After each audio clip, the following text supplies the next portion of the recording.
Now, of course, we know that bats got the virus. We know that bit's true. We know that the first cases were in the wuhan. The middle bit, we haven't got the evidence for that. Okay, and that's what we should have done. Day one is they should have gone and closed that market down and followed the animals, not deny they were there. Yeah, not deny they were there, but trace the routes back to find the suppliers and test them at the time. So, and I think that this wildlife trade presents a clear and present danger for future outbreaks, right?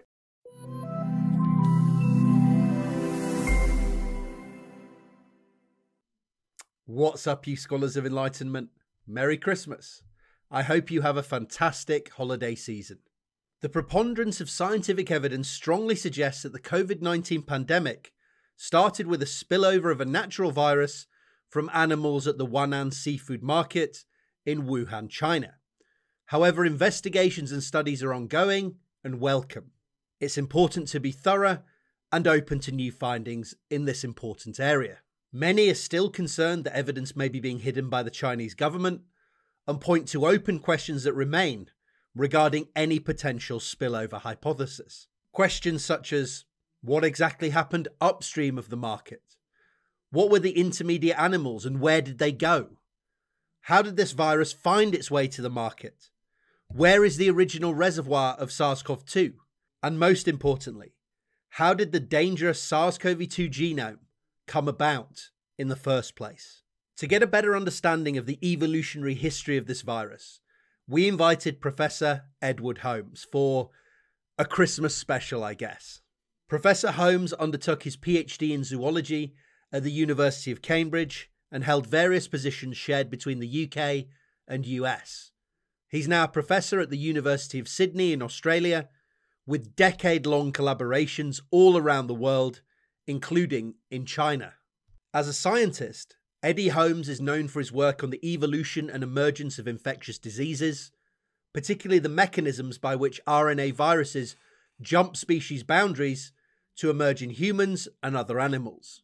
He has studied the emergence and spread of such pathogens as SARS-CoV-2, influenza virus, dengue virus, HIV, hepatitis C, myxoma virus, RHDV, but also pathogens like Yersinia pestis.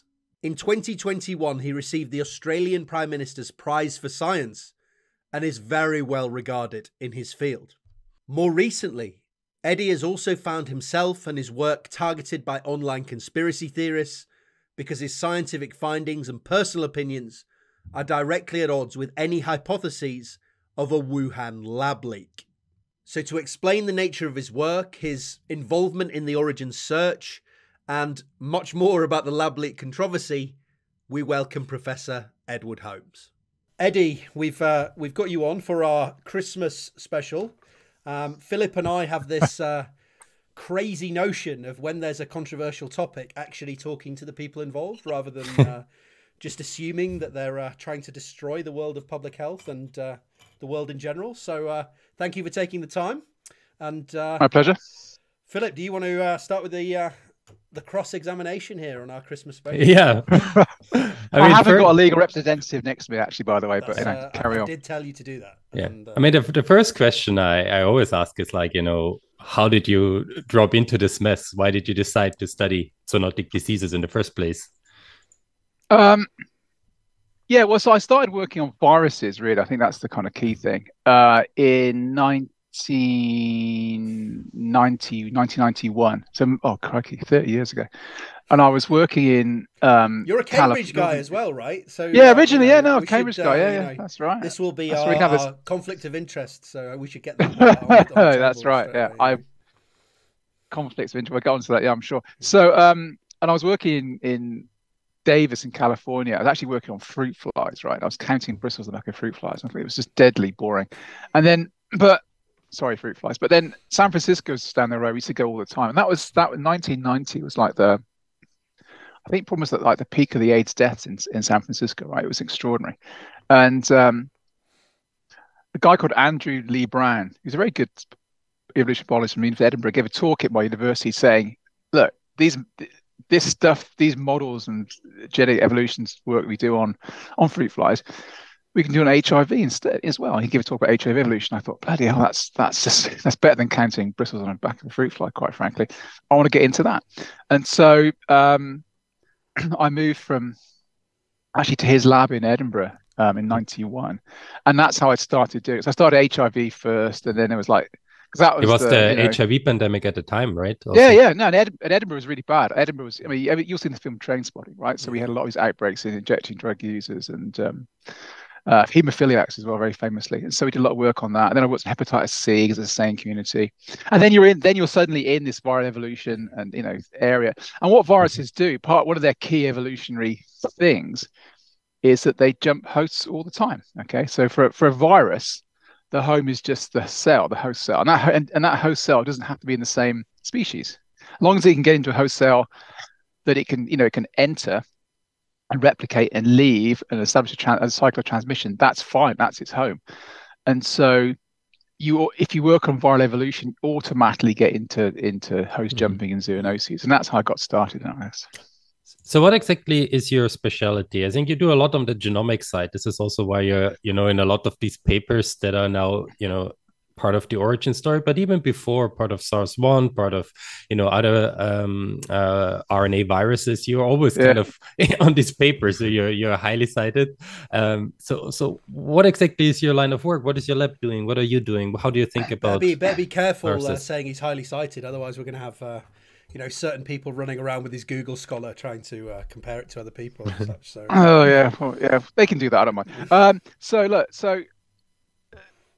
what I do, I'm an evolutionary biologist, really. I guess I'm a sort of evolutionary biologist. It's depending on who I'm talking to, right? So, and so what I did was, as did some other people, is try and use evolutionary thinking to understand how viruses, basically. So I approach it as an evolutionary biologist would about, so it's the same kind of ideas and models that we work on other organisms onto viruses. And so the way we do that is we do, actually, I wouldn't say it's genomics. I think the heart of our work is phylogenetics. Okay, that's kind of where we came from. So people like Andrew Rambo and Ollie Pybus, who are much smarter than me, this sort of work, Philip Lemay, what we did was take phylogenetic methods and use that to understand the evolution, the transmission, the dynamics, patterns of spread based on phylogeny. And that phylogeny is based on genome data. So the phylogeny is our kind of thing, right?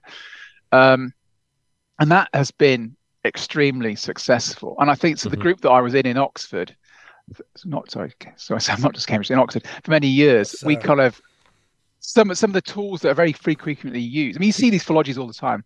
A lot of those tools and derivatives of those tools were based at the group that I was in from Oxford back in the day, back in the 90s. So how did that work? Because was sequencing that far spread? I mean, for the phylogeny, for the tree building, you still need some good genomic information. Or how did you do it? I think you did it partially, right? Partial sequences. Yeah, and it ramped up. And so initially, when I started doing this, there were so when I worked on HIV and Edinburgh in the early 2000s, we sequenced like one gene, one bit of a gene. It's like 300 base pairs, and that was like great. And we had that, and we could reconstruct patterns with 300, and so 300 nucleotides, because that was like one PCR kind of amplicon, right?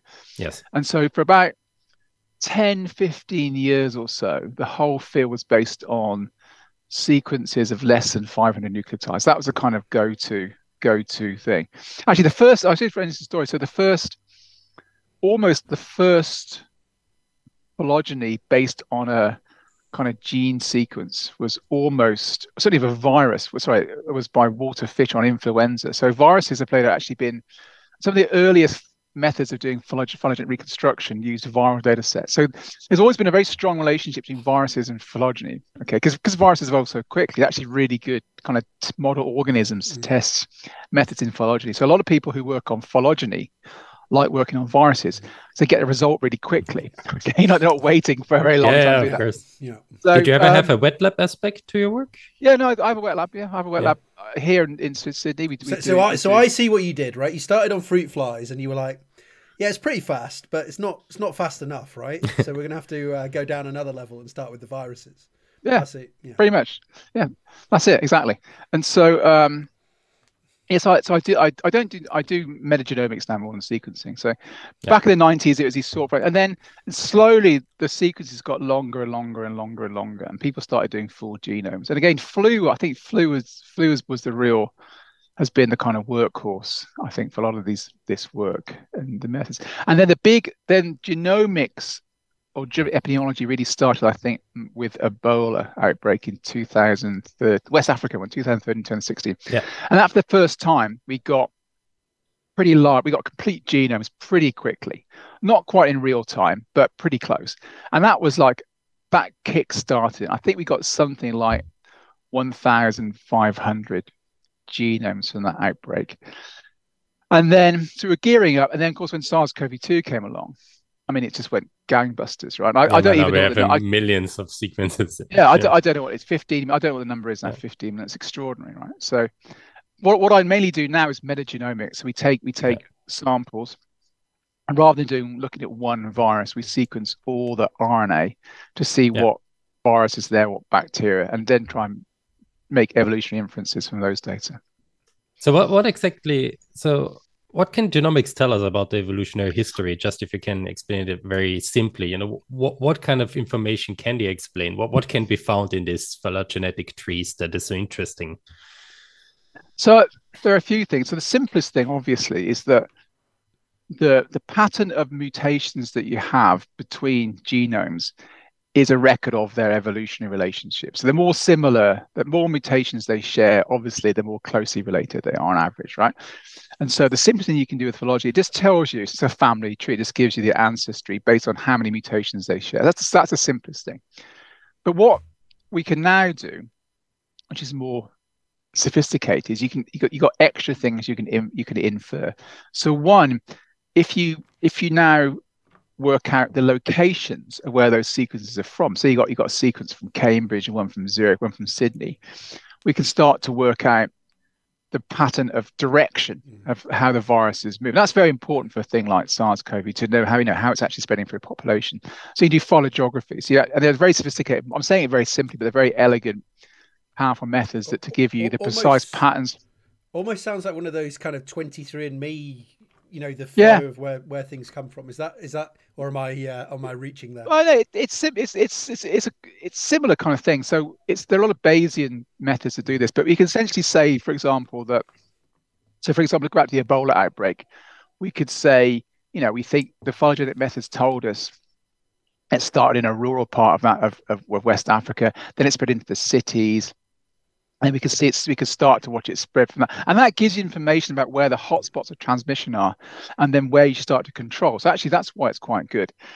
So you have space, okay? You also have time. Yes. So now, because mutations evolve at a pretty regular rate, you can start to work out exactly when these evolutionary events took place. So you get a molecular clock, right? It's kind of the idea that DNA evolution, nucleotides tick over at a fairly constant rate. So you can start to date when particular events took place, okay? And of course, that's very important for SARS-CoV-2 origins. That's been hugely controversial. When did that virus first appear? So that's another inference.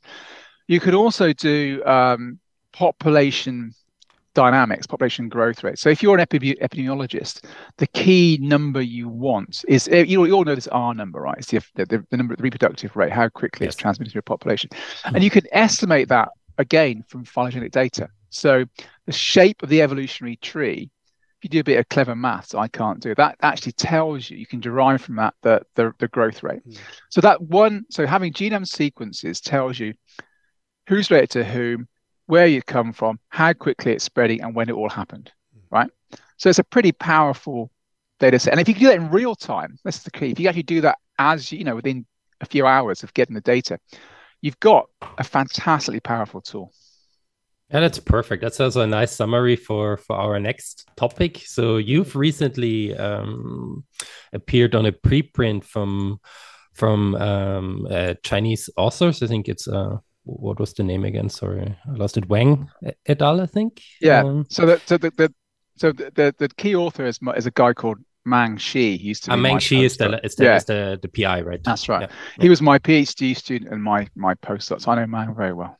So yeah, and this was kind of, it was kind of a how should I put it? It was like a double whammy, I think is the English word for it. First for the origins. Your English phrases are really coming on. They're coming around. Yeah. I'm really proud of you. You still say I'll try and get a few ones today just to kind of confuse you. You still say common instead of come on. It's like come on, as in come. So it's COME and then a separate word on, and you say common. Anyway, right? Yes. Anyways, yeah. Anyway, point is, so this was a really interesting paper, and this is also why I wanted you in the end. We've been dancing around because I know Eddie Holmes, I will have to get him, but I was waiting for something to talk to you scientifically, not just about the conspiracy stuff, because this is getting more and more boring. And this is the paper that I thought was amazing because it's still a preprint, so it's not a paper yet. Yeah. But it's a double whammy because it has first implications for the origins and it has implications for pandemic prevention. And this is, I think, really a key detail. And I think we're going to talk about a little bit about this and then we go deeper. So the first thing is, maybe can you explain it a little bit, the setup of the paper? So what did you do? Where did you sample? What are bat colonies? How do multiple species overlap? Maybe just give an overview of the paper. So many people have sampled bats in China. There are bats all over the place, but a very good place to sample, particularly horseshoe bats, which, like their name implies, they've got a little horseshoe. They're small microbats, little horseshoe kind of structure. They have a very dense population of those animals in southwestern China around Yunnan province. So people often sample Yunnan province. And so what this particular project is sampling in Yunnan province in different parts of Yunnan that other people are sampling. I'm going to come on to that shortly. So, and then what a lot of people do, and I do for metagenomics, is you go out to a bat tree or cave and you put a tarp down and the bats poo onto the tarp. Then you go and sequence batshit, frankly, right? Batshit crazy science. Anyway, and so that gives you a kind of population overview, but you don't know how many individuals that is. It's kind of complicated to do. So what we did in this particular study was look at these individual animals, like 150 or so individual bats. When did the sampling happen? It happened before the pandemic, right? Most of it happened over a number of years. I can't remember the exact dates. I think it was mainly before the pandemic. Yeah, 2018. I need to check the paper exact dates, but it's pre-pandemic. Yeah. And so so sample just about 150 bats, and then what you then do is look at their individual virome in detail. So not looking for one virus, looking at all the population of viruses you see in these individual animals. And it's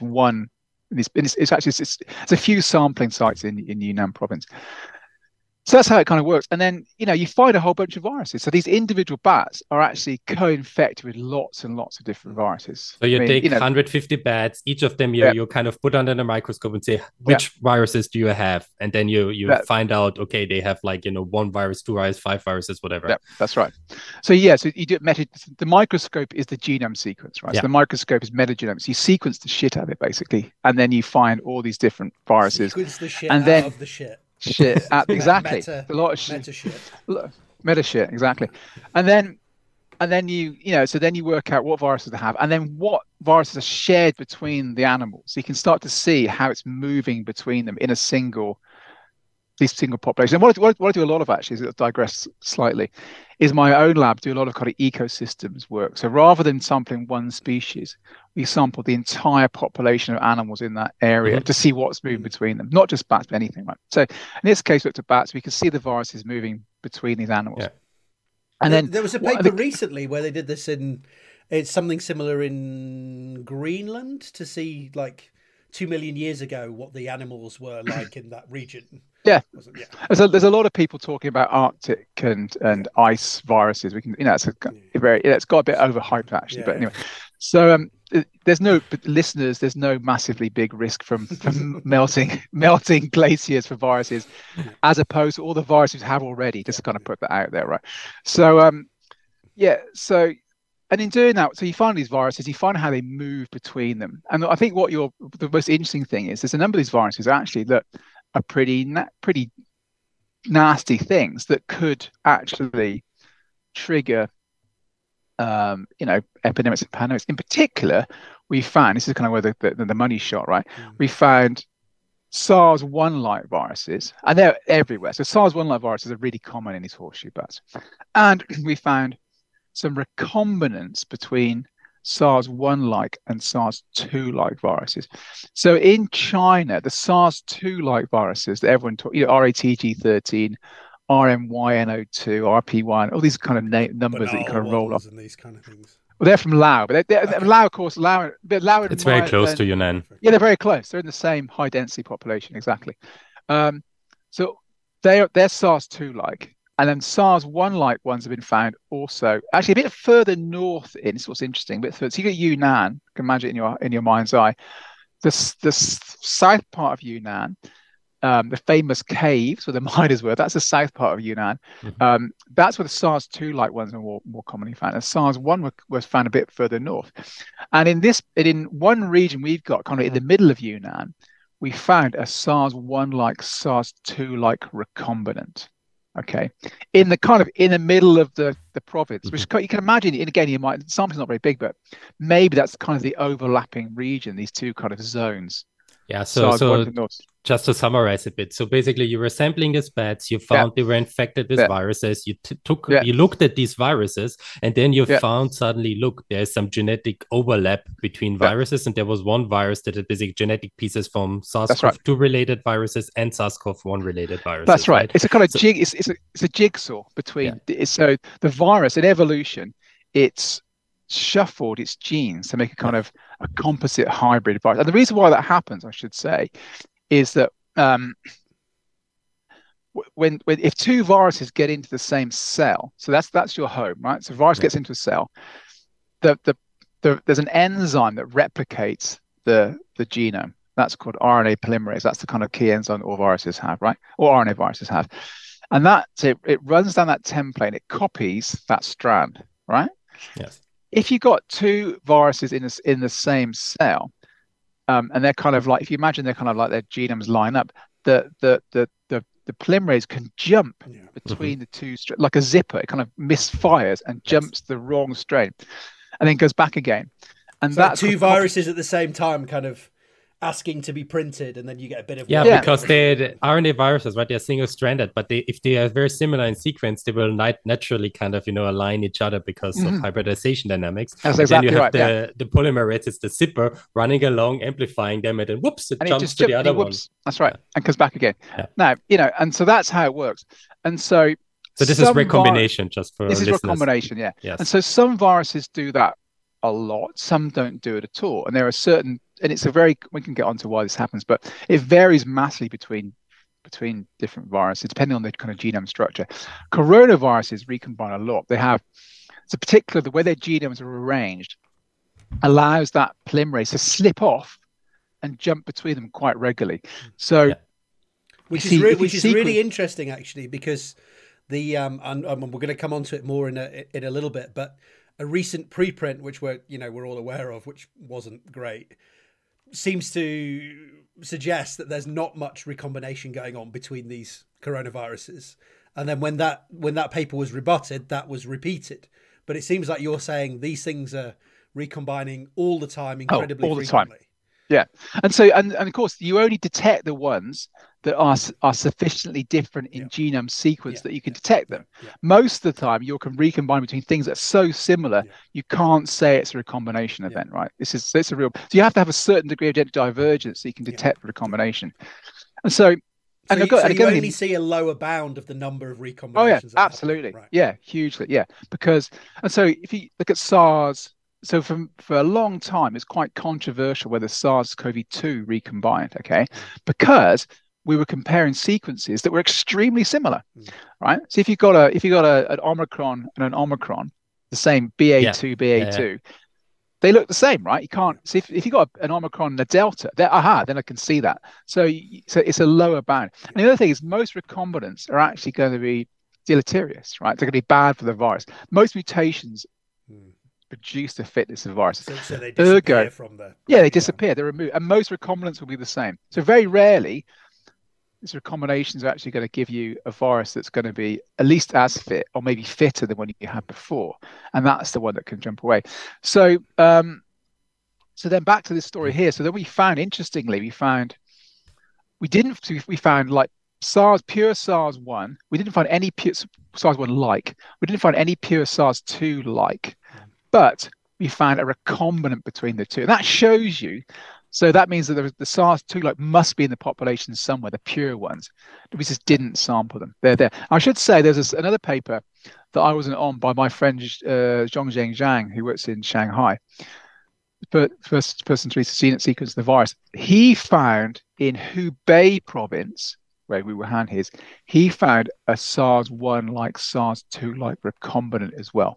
Not as much data as we got from the one in Yunnan, but he found little bits of sequence in this bat viruses that were SARS-2 like from Hubei. And I've heard many people say, aha, there's no SARS-CoV-2 in Hubei. How could the virus have got to Yunnan, or it can't walk there? How to get to Wuhan? It's not true. If you actually look around Hubei, some of the bats do have bits of SARS-CoV-2 like sequence in them, not from humans, but from bats. So showing there must be this reservoir population there somewhere. That raises a question, which I guess a lot of people will ask is, what is the status of the work to do this kind of bat sampling and maybe pin down where something closer to SARS-CoV-2 in the wild is, or is this work kind of stalled or been, you know? It's very delicate at the moment. The relationship. So my colleagues in China, and look, the key thing that I take before we go on, that we have to keep the channels of communication open with China. If we don't do that, we're in a far worse situation than we're ever going to be, right? We have to keep talking to Chinese scientists. And I think one of the really awful things is how the politicization of this origins debate has made a lot of these relationships really toxic. It made it harder to get scientific data out. So at the moment in China, people are doing some sampling. There's not I don't know that there's a systematic sampling going on. And there may not be a systematic surveillance going on for SARS-CoV-2 at the moment, right? They've got a massive outbreak. I mean, a massive outbreak going on at the moment, okay? I had an email from a colleague in China yesterday, a person who's actually doing wildlife sampling, saying that every single person in his institute is infected at the moment, like every single one, right? So at the moment, you can still do work.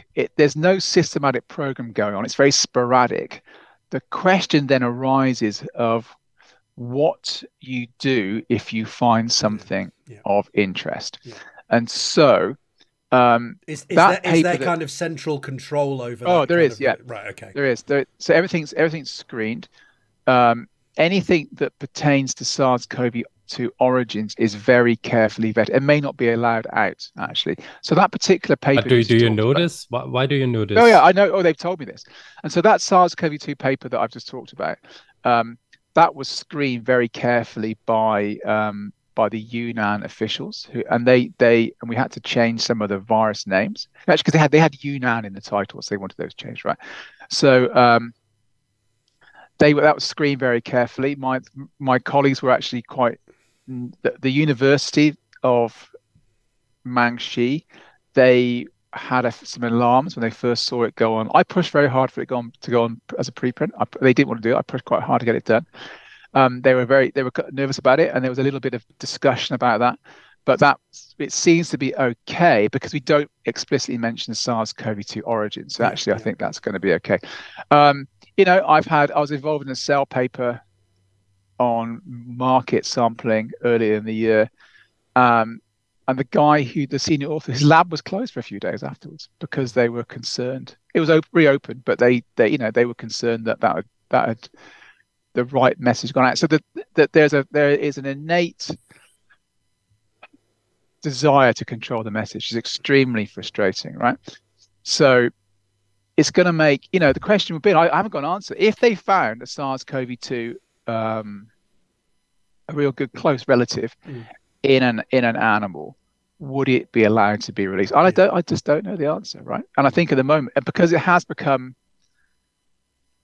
it's so political, and I think we see a shift now in China's mentality. I think it started about March, April 2020, where COVID was used as a way of bolstering the regime, and I do think they have a anywhere but China.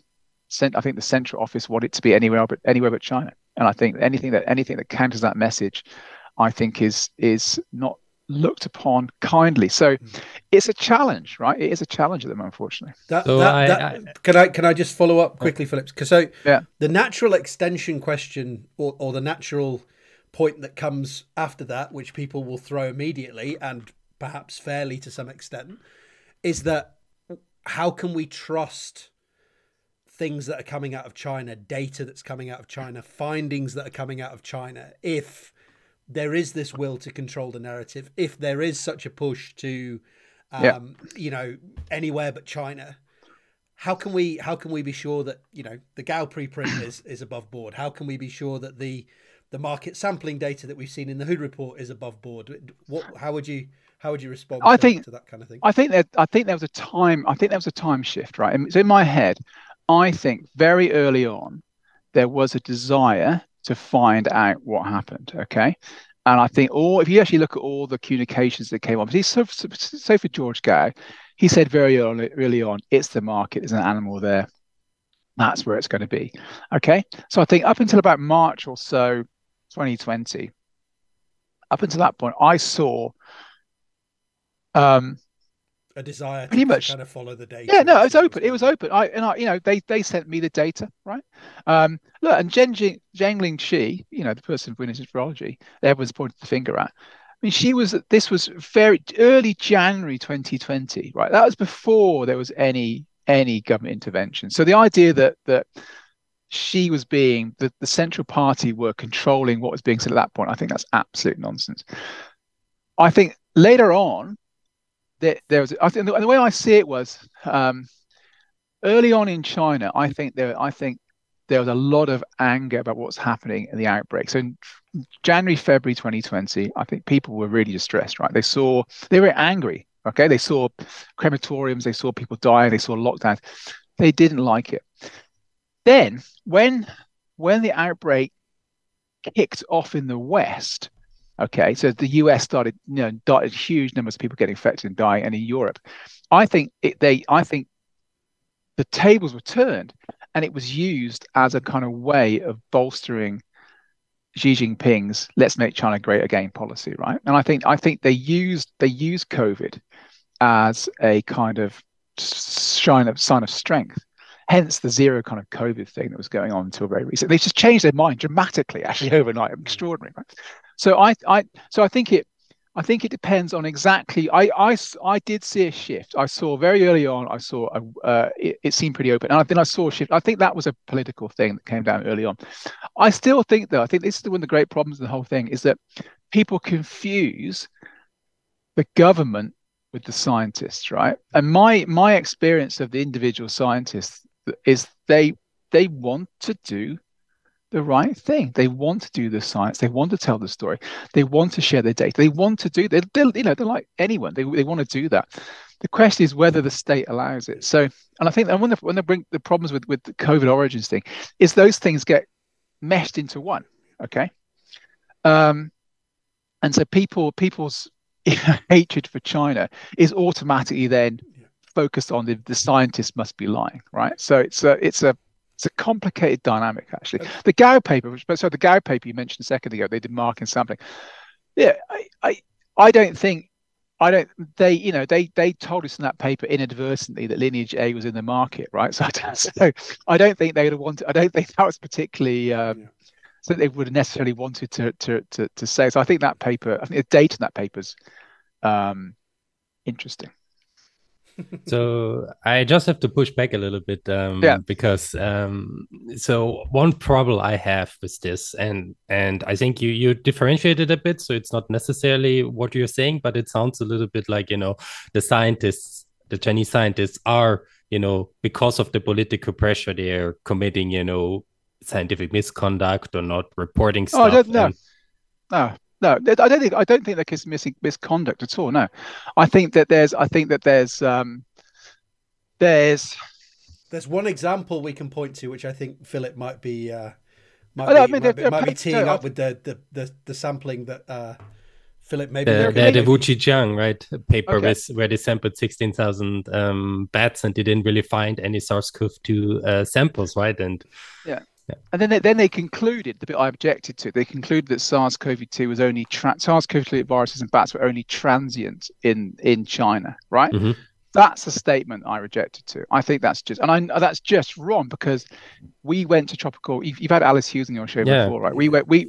Alice will tell you, we went to that one. You went to the one place, 1,000 hectare garden. I think we got 5 maybe SARS-CoV-2 like viruses in there, and I knew also that I knew at the time that paper was put, that preprint went out of that paper. I knew that Mang had this recombinant, and I knew that Zhang had his recombinant from Wuhan. So I knew that they were there. So the statement they're not there and transient, I knew to be wrong based on other scientific data. So that's why I called it out. But give me a second here just to backtrack, because it might be a bit confusing. So the issue is that so I talked to some other people that know the first author well, and they said, he's a very upstanding and great guy, and he would not, just fake data or not mention stuff. I'm not suggesting you're not suggesting that. You're just saying that the conclusion that was drawn was wrong. Okay, so it was a scientific disagreement about the conclusion, not so much about the method and the data handling. Absolutely. So the statement I objected to, and this just doesn't come out in these quotes, the statement I objected to is a statement that these viruses were only transit in China and disappeared. Mm-hmm. That's that's a statement of science I disagree with, because, as I said, it contradicts.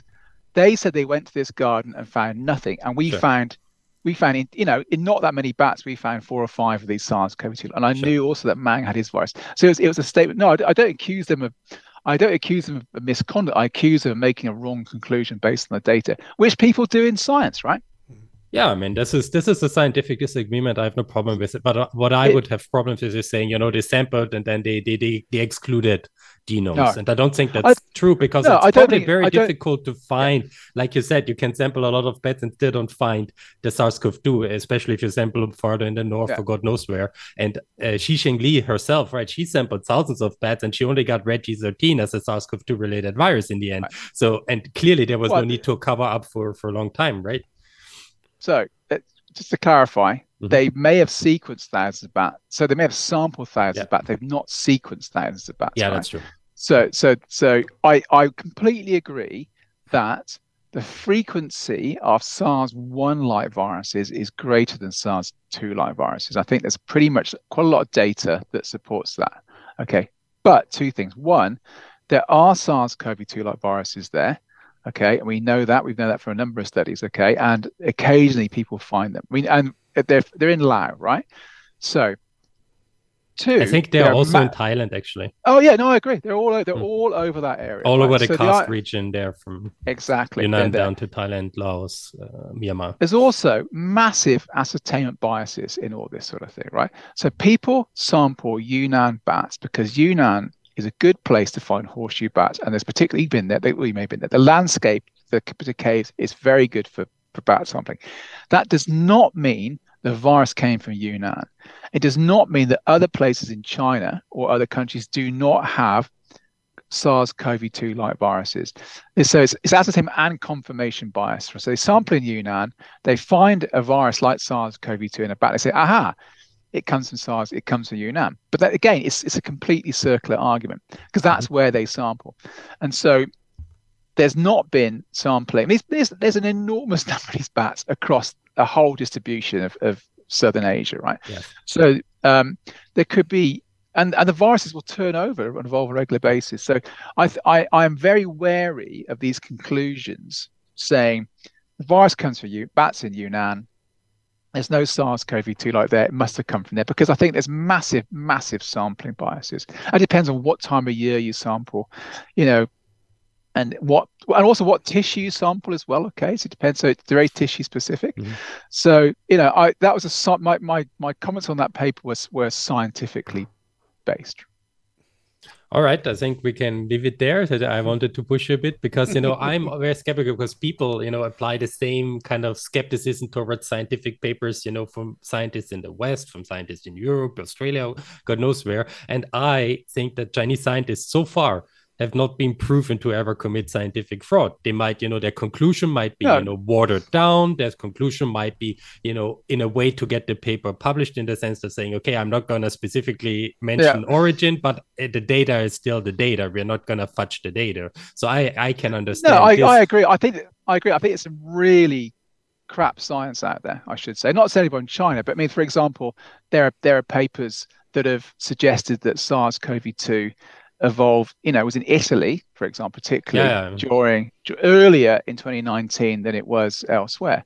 Yeah, and or in New York, or in France, or in Brazil. I think I think that's just crap science, right? I think they've just a nested PCR. They got contamination, okay, and it's an honest mistake, but it's a mistake, right? I mean, they've actually picked up, for example, they were picking up in this Italian study, they were picking up this D614G mutation that didn't appear until, and they're detecting that, in the very place in Lombardy where it took off 8 months later. I mean, and so I think, unfortunately, and there's, I've seen papers saying a dual emergence of the virus. We just had it recently, the big paper about Omicron from the African ones was retracted now in Science because they had contaminations that flawed their conclusions. That's right. No wrongdoing. It's just that, I know, and they did the right thing, and they should get a lot of credit for doing that. Actually, I think that's a very gracious thing they did, and I hope they're congratulated for that. But no, so I think there's a lot. Unfortunately, there's an awful number of papers that are published on SARS. So I think a lot would help when just if we take if we could, I mean we can't, but if we could take the politics away, I think these scientific discussions, clarifications, this would actually help us a lot more. Even with trying to figure out where lies the truth from what the Chinese scientists found, what other people work together. I think this is a conclusion. This is the number one thing. It's the number one thing of all. If we could just do the science without any of the politics, I think we'd have a much better idea what had gone on. But unfortunately, on all sides, the politics has now got completely in the way. Okay, and it's tarnished the whole thing, and it's tarnished it going forward. And I think people now, certainly my colleagues in China are a lot more reluctant to talk about stuff because they're concerned about the political consequences of what they say. And again, I don't think that means they're frauding data, but I think it may mean that that the authorities are very strict on what's allowed to go out. Well, I mean, we see how. We see how toxic it is online. I mean, Philip and I are just two people who are really interested in this topic because obviously it's a massive topic that has been the only news story in the world for the last kind of 3 years. But as soon as you start talking about this, it's why are you talking about this? You must have some skin in the game. What who is this guy? What's going on? And you get people calling me a propaganda rat, like going after me and saying I'm doing something through Cambridge for China and all this sort of nonsense. You literally can't talk about this without someone descending and trying to pin something on you. It's so toxic. And this is the big thing I find is a lot of people are like, we need this investigation. We need a transparent or a unbiased investigation, which I don't even know what that means, to be honest. But if you don't kind of sign on to bashing China and saying, look, we need to kick down the doors at the WIV and do all this kind of stuff, you're deemed to not be taking it seriously enough. Yeah. Whereas I think the actual better way to do it, the only way we've actually seen data come out is by depoliticizing it and talking to the scientists and saying, look, we just want to get to the bottom of this. We don't think you're doing anything wrong. Can we just talk about the science? Once you come and say, well, we want another investigation, we want this, we demand this, the tacit assumption is that they've been lying all along and it's an accusation. So when people say to me, oh, why do you not want another investigation? Why do you not want this? Why would you not sign on to this? There's other ways of getting things out of China, which I can see have been more successful. I couldn't agree more. I could not agree more. And unfortunately, all the finger pointing and the name calling has made it 10 times worse, right? And the idea that if you smash your hand on the desk and say, I demand access to it's not going to happen. I don't know what planet these people are living on, right? It's never ever going to. It sounds good, right? If you say that, it sounds like you're serious. It sounds like you're. It's about And what we see is that China is mirroring that. They said they demand access to Fort Detrick. They demand, that the US first investigates all these biolabs before they're going to investigate their biolabs. So of course they're just, it's just grandstanding for the people. I on always both find it sides. hilarious to flip it over and say, if China said, we want to send a few scientists who would almost certainly be like Intel assets into Fort Detrick to have a look around, would that be okay? Like, no, of course that's never going to be allowed. Like, so it's just... and I'd like to, so would Americans, for example, if the Chinese Communist Party Central Committee subpoenaed US scientists to go and testify to them, would they go? Right, I don't think they would, right? No, it's a ridiculous notion. I completely agree. It is this grandstand. It's a badge of honor to say this sort of stuff, right? Frankly, but it's ill-conceived, and it's just never going to work. The only way we can do it is by quiet diplomacy in the background. If we'd been left to do that, we might be in a much better position than we are. But now it's become a shouting match, quite frankly. And that's the one part of the story. The second part of the story is, of course, what's going on, in the world and in the US, and how it's, now the US scientists are suddenly, in focus, and you as well. And I think this is part of that we also want to talk about a little bit to you, is like, how the hell did you get dropped into this hotspot with, Fauci and Ferrer, and how people then suddenly think that you're part of this cover up just because you've been collaborating with scientists in China. So you were the first to get you were part of the first effort to get the sequence out and the first data out, right? How did that? Maybe if we start there, and why is it always Holmes me? Why is it always Eddie Holmes? Because this is what the conspiracists want to say, right? You're there when it's proximal origins. You're there when it's getting the first sequence out. You're there at the seafood market taking the pictures of the cages. Right. You're there on the Baker paper. That's right. I'm everywhere, everywhere. And this Mang paper. How is it me? Yeah, the three guys put out this this preprint on synthetic origin, and RPY06 destroys it, and you sampled it together with a tiny in the garden, like. What's going on? Me. Why are you? I know. Why is Eddie Holmes the man on the? Someone actually suggested that when I took a photograph of those raccoon dogs in the market in October the 31st, whatever it was, 2014, that I knew what was coming in the future. So I took. Honestly, I would believe that some of these people that they're on Twitter would probably believe that because they're absolutely. I've heard that. He must have known. He must have known that 5 years later, that very cage would have been the first one, right? That's the raccoon dog. No, look, I'm involved because I work on zoonotic diseases in China, and this is a zoonotic disease in China, right? Simple as that. That's why, right? Because I've done a lot of work in this area. I'm quite well known. I collaborate with Chinese scientists on zoonoses. How many Western scientists? I mean, Western's probably a bad word, but how many non-Chinese scientists are working in that kind of area there? So we can put a denominator under, Eddie Holmes. A handful. So Alice was amazing. Alice is actually living in Yunnan province, right? So she's right. I mean, I wasn't doing that. I was going to China on a regular basis to work with Zhang, but not many. And I made a conscious decision to do this work because I thought it was a really cool place to work on emergent diseases, right? That's kind of why. I mean, it was more. Most of my work with Zhang was actually more on animal viruses, actually on evolution, diversity. But when did that start? When did your Chinese collaboration 2012. Start? Okay. So it was on hantaviruses. So he wrote to me in 2012, and we were both doing parallel work on hantaviruses. And he wrote to me and said, I'm really interested in your paper on hantavirus. I said, I'm really interested in your paper on hantaviruses.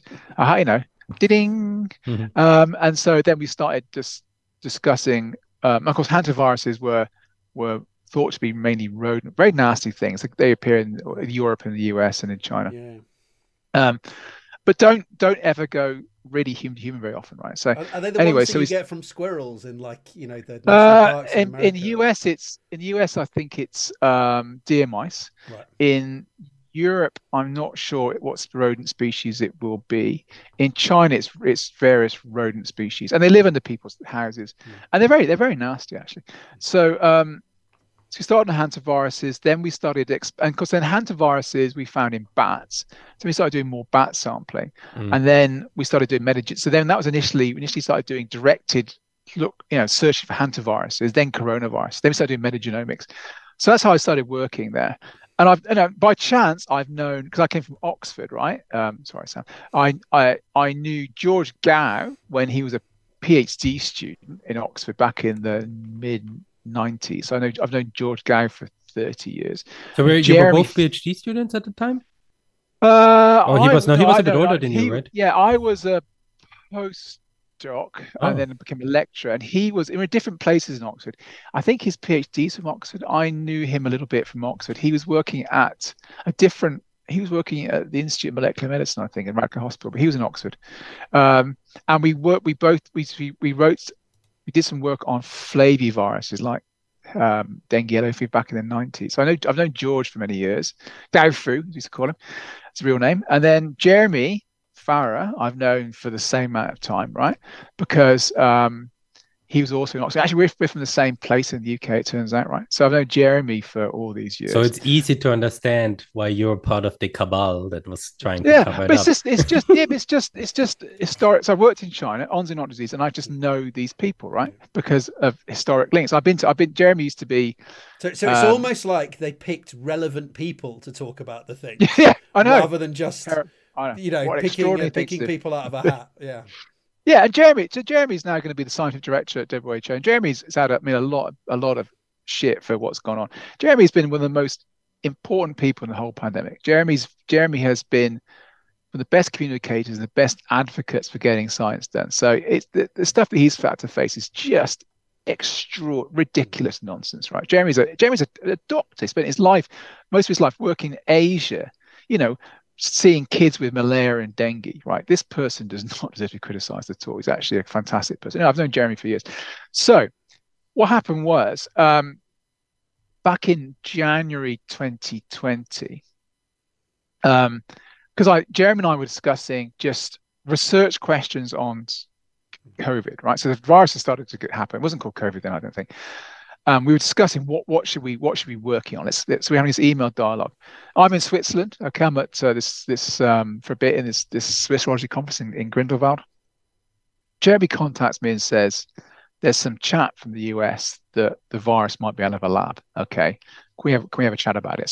So I'm flying back to Australia. I'm in a hotel room in Bern, kind of flying back, going to Zurich, then flying back to Australia. So I give him a call and we discuss what it is and this chat. And it turns out this is when Zhengling Shi's first preprint is published, I think, on RATG13's in there.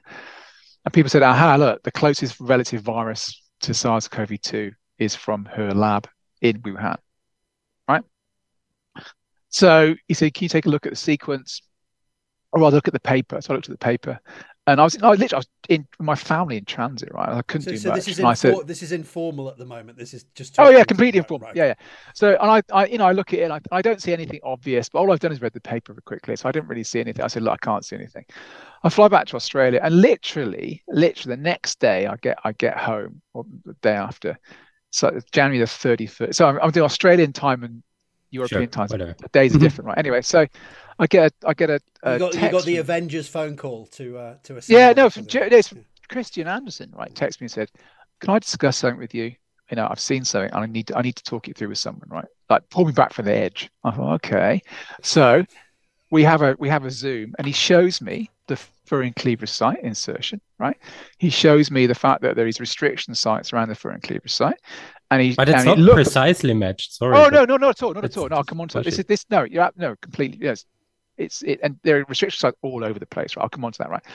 And maybe we could see that the furin cleavage site, restriction sites around it. But if you're worried, you can see maybe there's something going on. And you're worried, and you got to combine that with the fact that the closest virus, and maybe this fragment's got reduced diversity. You combine that with the fact the closest virus comes from the lab in Wuhan, and this virus has taken off like gangbusters, but from nowhere, right? So suddenly, and Jeremy had just called me the day before, right? I'm thinking, shit, right? So literally, right, it all coalesces.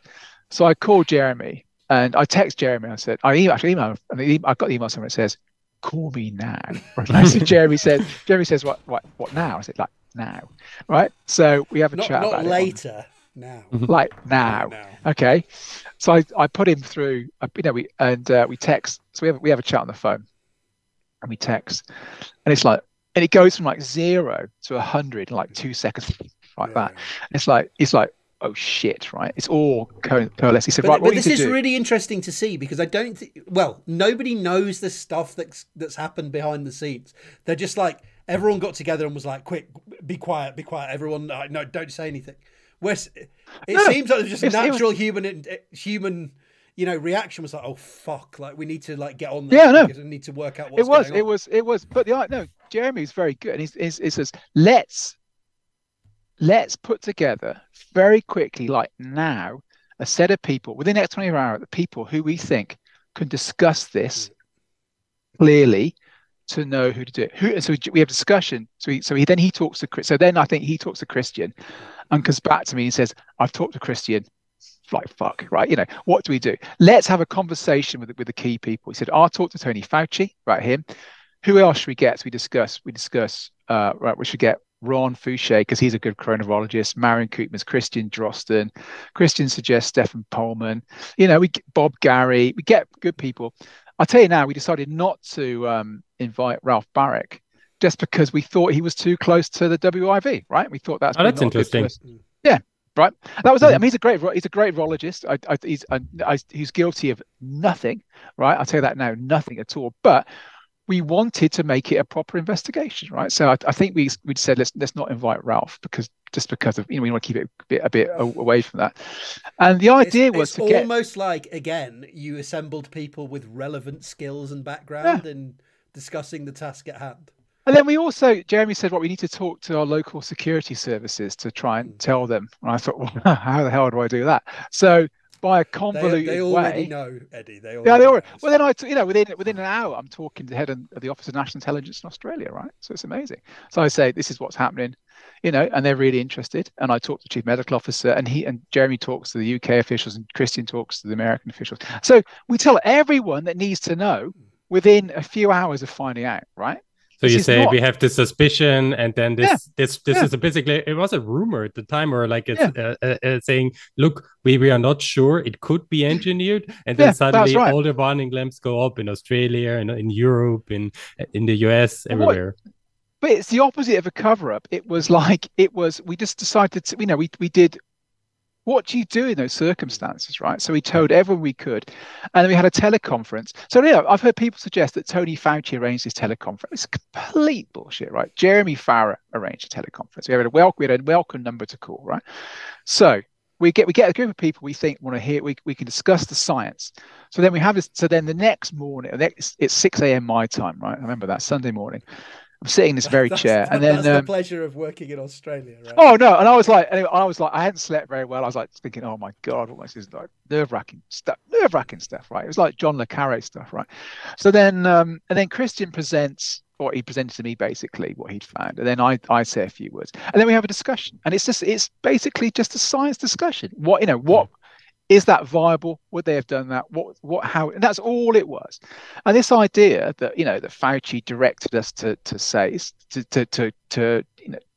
to not say it's a lab leak because NIH had funded WIV, that's an utter fabrication. It's a complete lie. Fauci and Francis Collins were completely. I think their behavior was impeccable. All they did, they asked, "What's the science behind it?" Right? That's what it was. That's entirely that. So we had a discussion on that, and that's what you see from the Fauci emails. Right? We had a discussion on the science, and then literally, this is the other thing. The other thing, Eddie Holmes again. Another person I was involved with is a guy called Tommy Lam, another of my ex-postdocs, right, who works in the University, fantastic scientist, who works in the University of Hong Kong with Yi Guan, who's great. So he's the University of Hong Kong, a fantastic virologist, right? Did a key work on SARS-1. Tommy had said to me, emailing at the same time, he said, I've got some wildlife samples that are really cool for SARS-CoV-2. Can we have a chat about this? I said, yeah, whatever. And he said, so then he sent me the data. It's his pangolin data, right? Yeah. And there it was, this pangolin. This is literally the same kind of weekend as this teleconference, right? So he shows me his pangolin data. And it's like, wow, it looks very like SARS-CoV-2. In particular, the Yeah, receptor RBD. binding domain, right? This is the kind of lock in the key. This is the key that enters the cellular lock. That initially SARS-CoV-2 binding domain looked a bit strange, unusual kind of thing, right? Not a thing. Is this the idea that it looked kind of optimized for like? Yeah, it looked odd. It looked odd. Yeah. So then suddenly there it is in a pangolin, right? So something that looked intelligent design, it's in a bloody pangolin. Of all the animals, you would not think about pangolins. I mean, it's just an extraordinary thing to think of. Actually, I'm going to digress 1 second. One of the extraordinary things I think on the politicians that's come out of this, I meant to say this actually, it's very important.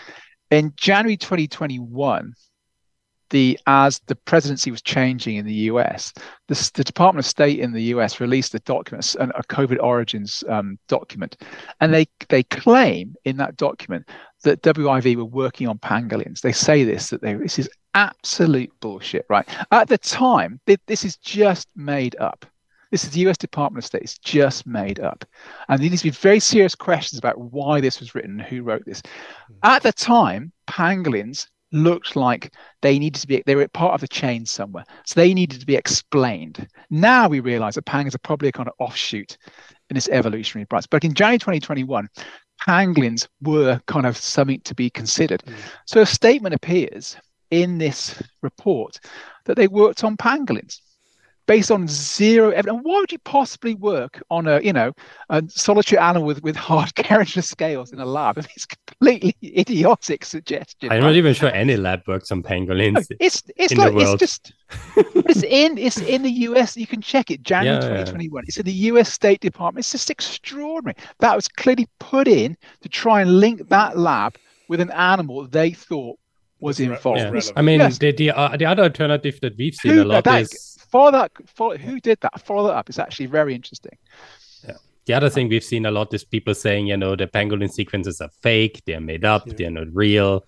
Well, they were published before the pandemic. So the first paper on the pangolin sequences was in viruses before the pandemic started, right? So, and again, people suggested, they knew it was going to be pangolins. So they faked the pangolin sequences before the pandemic. I mean, it's just nuts. We actually have a paper in review showing the serology from pangolins going back a few years. Okay, that's great. I mean, that's the cool part about serology. You have a bit of a time where you can look back and see, what's going on. But I wasn't even aware that the pangolin sequences were pre-pandemic. I was not aware of that. The first paper was published pre-pandemic. It's in the journal Viruses pre-pandemic. Yeah, that's crazy. I didn't know about that. And my friend Tommy Lamb spotted it. Yeah. And he wrote to them asking for the sequence. And then because he found it himself. So anyway, the pangolin data comes out, and I saw the pangolin data, and it's very well documented that I was pretty pro lab. When I saw the furin cleavage say, I thought, oh bloody hell, this is bad. For a few days, I was definitely well into the lab. I was one of the original leakers, right? I was well into it. And then as soon as I saw the pangolin data, and after a teleconference, I thought, nah, this is not. But also, this is where people throw their toys out of the pram. From what I've seen, is they say, okay, you saw the pangolin stuff and you saw the receptor binding domain, and you're like, okay, but that doesn't explain the furin cleavage site. So then they say, oh well, why did you switch from being a leaker to being, pretty happy with the fact that it came from nature if there's still the furin cleavage site on the table, even if the receptor binding domain has gone away? Science, mate, science. So look, furin cleavage sites. Forest cleavage sites are. Well, look, we thought it. So after finish story. So after that conference call, there's like a 2 week or so, 10 days, 2 weeks, where we post the first proximal origin thing online, right? In that time, we work through all the ideas very carefully, work through everything, and Christian's very, very conscientious. I flipped pretty quickly, right? And then it took Christian a bit longer. Because he was agonizing over this. And we thought through this all very carefully. I think Jasna was like calling him out online and saying like, why were you still entertaining like some of these stupid ideas? But it seems like he was being really. Oh, he was extremely. He was. And we talked it through endlessly, okay, about all this, right? And so the furin cleavage site. So, there it is. These things come and go. These come and go in nature all the time. They're found in other coronaviruses, right? They're found in other beta coronaviruses.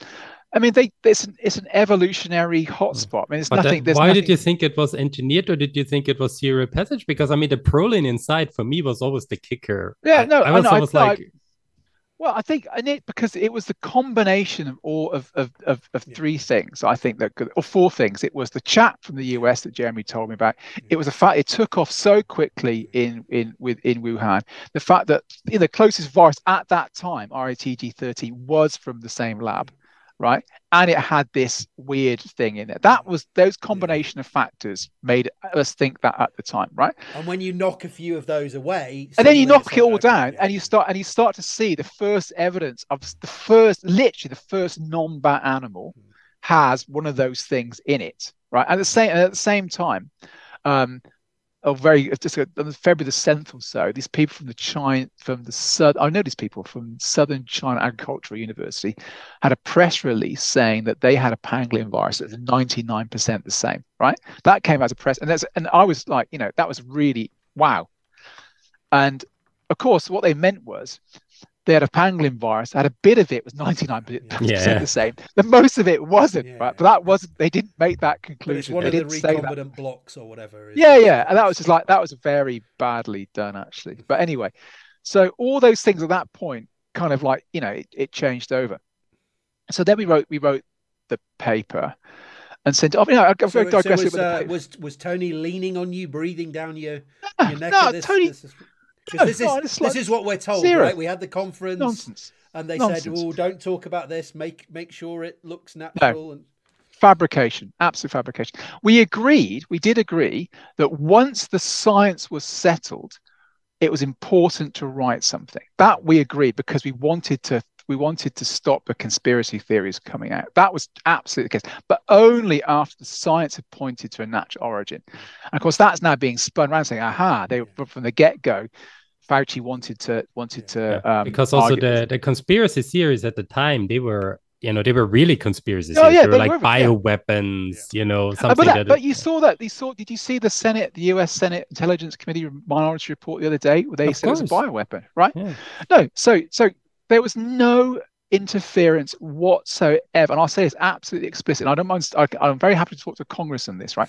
There was no pressure whatsoever Tony Fauci or Francis Collins to say it was natural. Zero, nothing, absolutely nothing.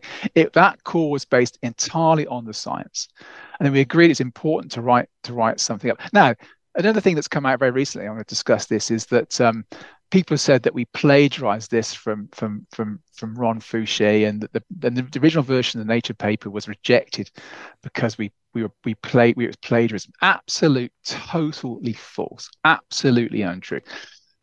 Most of our ideas came the 2 weeks following the teleconference. Ron declined to be an author and declined to be acknowledged, right? Why is that? The paper, because I think he thought, and I think Marion had the same idea, that they thought that even discussing this in a public forum would actually heighten the talk about a lab theory, heighten the conspiracy theories. That was their concern, I think. So this is where the conspiracies have gone now.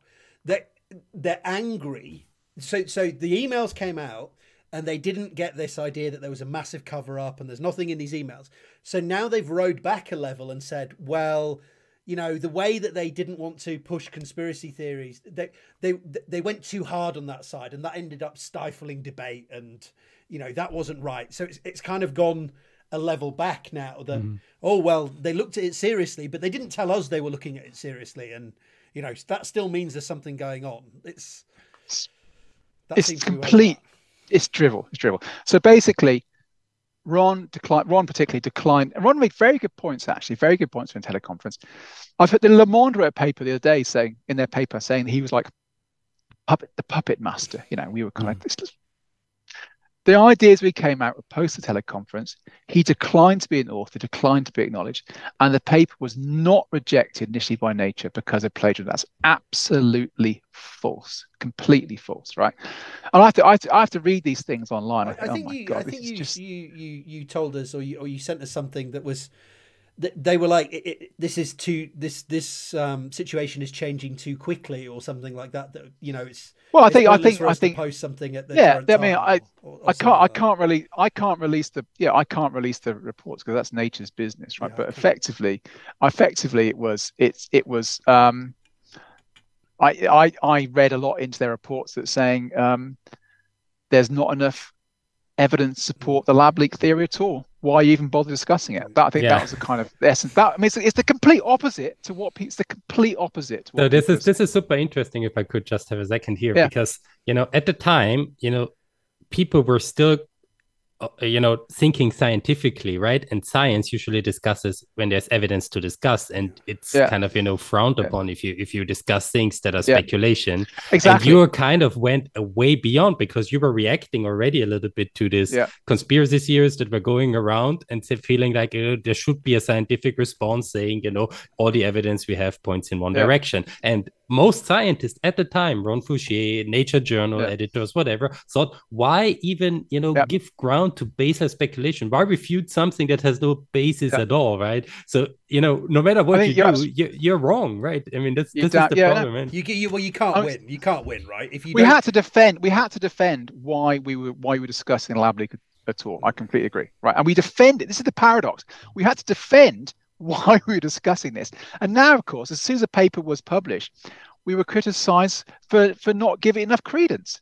Yet we had to defend, put it in the first place. It's always the complete opposite of what people think. And then look, at the end of the day, it's a scientific discussion. This is a scientific paper. It's a scientific paper. If you don't believe it, fine. You can write your own paper disagreeing, right? That's what happens in the standard scientific. And one of the extraordinary things that I've always found, is that people have it's almost like they've given this paper kind of magic powers, right? That suddenly it meant that no one was ever going to discuss a lab leak ever again because we had a paper in Nature Medicine. I mean, what the hell? Keith, I can't think of a paper in history where that's been the case. But I think this is what we see now, and it's so obvious when you look at it from someone who's outside it a little bit, is that because they don't have any data to discuss, they have to discuss people. People did something wrong. This teleconference was leaned on, Eddie's got a conflict of interest, this kind of thing. Because there's nothing to talk about, so you have to talk about people. There's some reason that we don't have to take any of this seriously. It's because the people are conflicted, the people are lying, the people did this wrong, and therefore everything that they've said, just shove it to one side, and we'll start afresh and have another investigation. I'm very happy to discuss conflict. I think I've had too many mince pies. That wrapper, the mince pies, my blood sugar's gone up. Right, I've got wound up. I'm very happy to discuss conflicts. Actually, if we kind of digress, it's actually a very good point. So, I've been accused now of being conflicted with the Wuhan Institute of Virology, and therefore I shouldn't have been, an author of the proximal origin or declared it. Let's just clear this nonsense out the window. Right, it's complete nonsense. So. I've never been a collaborator with the Wuhan Institute of Virology. Not that there's anything wrong with that, I should say, but I've never collaborated with them directly. I collaborated with my former postdoc who went to work at the Wuhan Institute of Virology. His name was Jay Cure, okay? And he was with me in Penn State, then he went to Sydney with me, and then he moved to that institute, and then he's moved to Shanghai.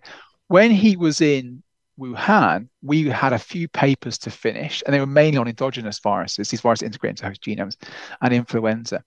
And then at one point, he asked me to help him on a paper on bat coronaviruses, and I did. I helped edit it, and I wrote, and I kind of gave him ideas and wrote some text. That was it, and that was never published actually. And we can discuss it if you want to. It's actually a very interesting story.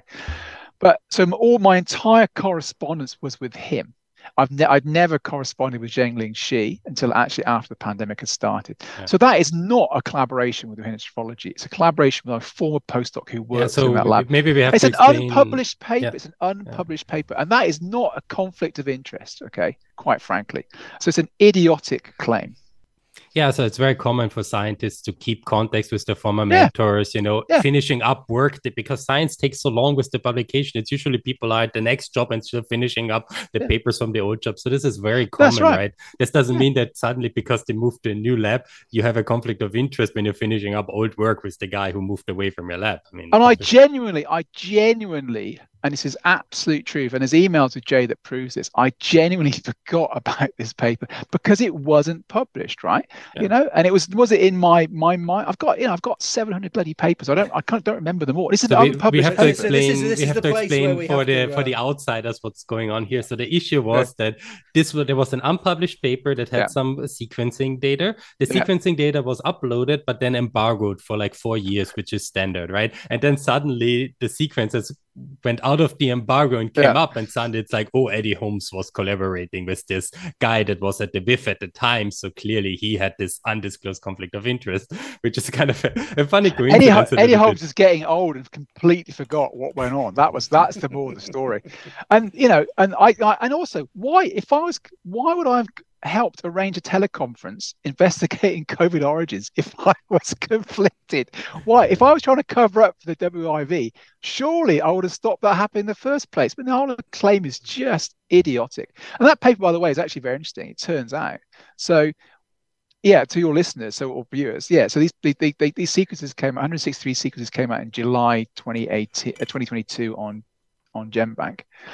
And people freaked out because they were some complete genes, like the RNA polymerase gene from a whole bunch of viruses, including RATG30, a different name there. It's RA4991, but it's the same. 4991, yeah. And they came out, and my name was on the. And I saw this, and I thought, what the hell is this? I had no notion initially. And I was going to write to GenBank saying they got my name by mistake, right? Then I thought, I better check my emails. Then I found there was this correspondence back in 2018 with Jay about this. And I asked Jay, I said, why did these sequences get released now? He wrote to me and said, that paper, I forgot about it, right? I had no idea. I completely forgot. So then he asked the person who uploaded the sequences, and they forgot as well, right? They put a 4-year embargo on, and they forgot about the data, right? It's all, cock up is always way more likely than conspiracy, right? Anyway, and it turns out what's very cool is that paper. So that's what they had in 2018, and it's two things. First, it confirms exactly what Zhang Linqi has said about what the history of events, that they got first they got a partial bit of RDRP, then they got the full RDRP, and then they wanted to get whole genomes. And that paper was rejected by a variety of journals because it didn't have full genomes, it only had individual genes. That's point one. It confirms this is independent verification, pre-pandemic, of her story. It's very important, right? And there's not a single piece of evidence so far that she has lied once. Second, more important, what it shows you is this is what they were working on at the time. This is what they'd sequenced. This is what their focus was. And their focus was very clearly SARS-1, because that had been the previous pandemic, or the previous outbreak, rather, okay? So they'd sequenced, the majority of them were SARS. SARS-1 is ones they'd isolated. SARS-1 is the ones they cultured. If they were going to put a furin cleavage site into a virus, it would have been SARS-1, absolutely.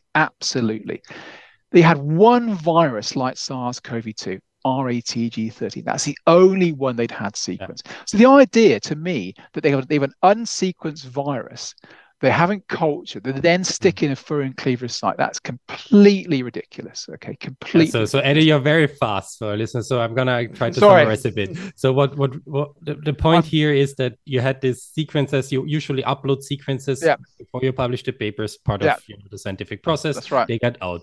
It looks a bit embarrassing because people forgot about it, and now it seems like you have a conflict of interest. This is the one part of the story that's not so interesting. The interesting part of the story is that this paper, these sequences, confirm that Xi Jinping has been telling the truth about what they have been working on, what data they had. And second, it also confirms that, it debunks a bunch of conspiracy theories that they have been working on a secret virus since 2018 or 19 or whatever that was, SARS-CoV-2 related, and, experimenting, putting in furin cleavage site. This is absolutely not true, because clearly you have a paper from that time, sequences from that time, that showed they only had this red G13. They thought it was uninteresting because it was not close enough to SARS-CoV-1.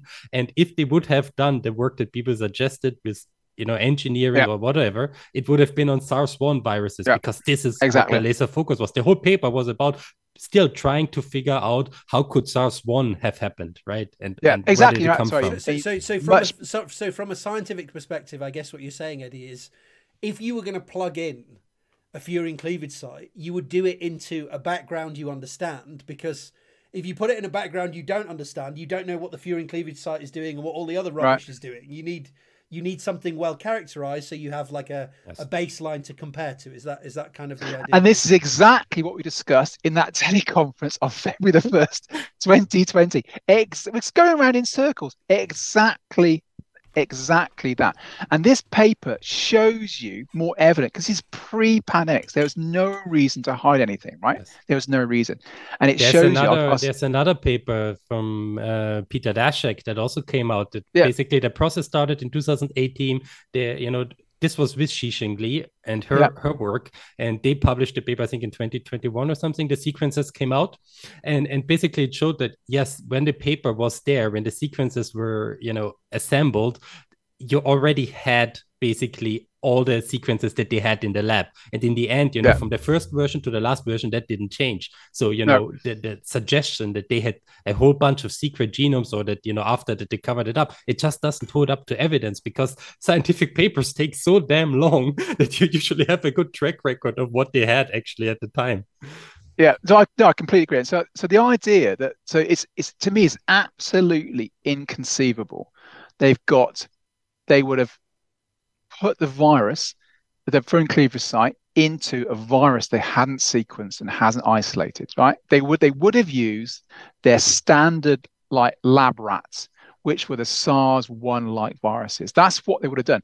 But they're not the viruses that have escaped. They're not the viruses that have escaped, right? They're not the viruses that have caused the pandemic. It's a SARS-CoV-2-like virus, and there's no sequence we know in 2018 of that virus.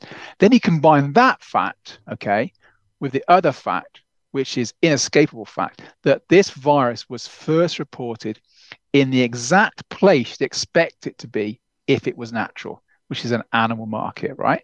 Now, I've been to Wuhan a few times. I've been to this market, right? It was like a wet Wednesday afternoon in some boring town. It was not that many people. And there are way busier places in Wuhan, right? What are the odds? What are the odds that in that whole city, 11 million people with dense pockets of population and big tourist attraction, it appears in the very place you'd expect it to be if it was natural? Okay, you combine that, which I think the odds of that are minuscule, right? You combine that with the fact that there's absolutely no evidence whatsoever of them having that sequence in the lab beforehand, right? You combine those two things, I think it's untenable. What we've seen recently are endless documents come out on, the US Senate have had a report, ProPublica, Vanity Fair have written their nonsense, right? The tea leaf reading communications and trying to yeah, but that's right. And what they've got down to the fact that they had an AC failure in whenever it was, August 2019. All this amazing detail, what's going on. But despite that, all these documents, not one of them showing that virus in that lab. No chat, no papers, nothing in PhD thesis, nothing in a paper, nothing in a secret, nothing. Not a single thing. It's the cleanest cover-up in history. It's the best cover-up ever done, ever, right? Not a single trace. Now, and then you combine that, this complete lack of evidence, with the fact that, what they would have done is work on the viruses they had, plus the fact it emerges in an animal market.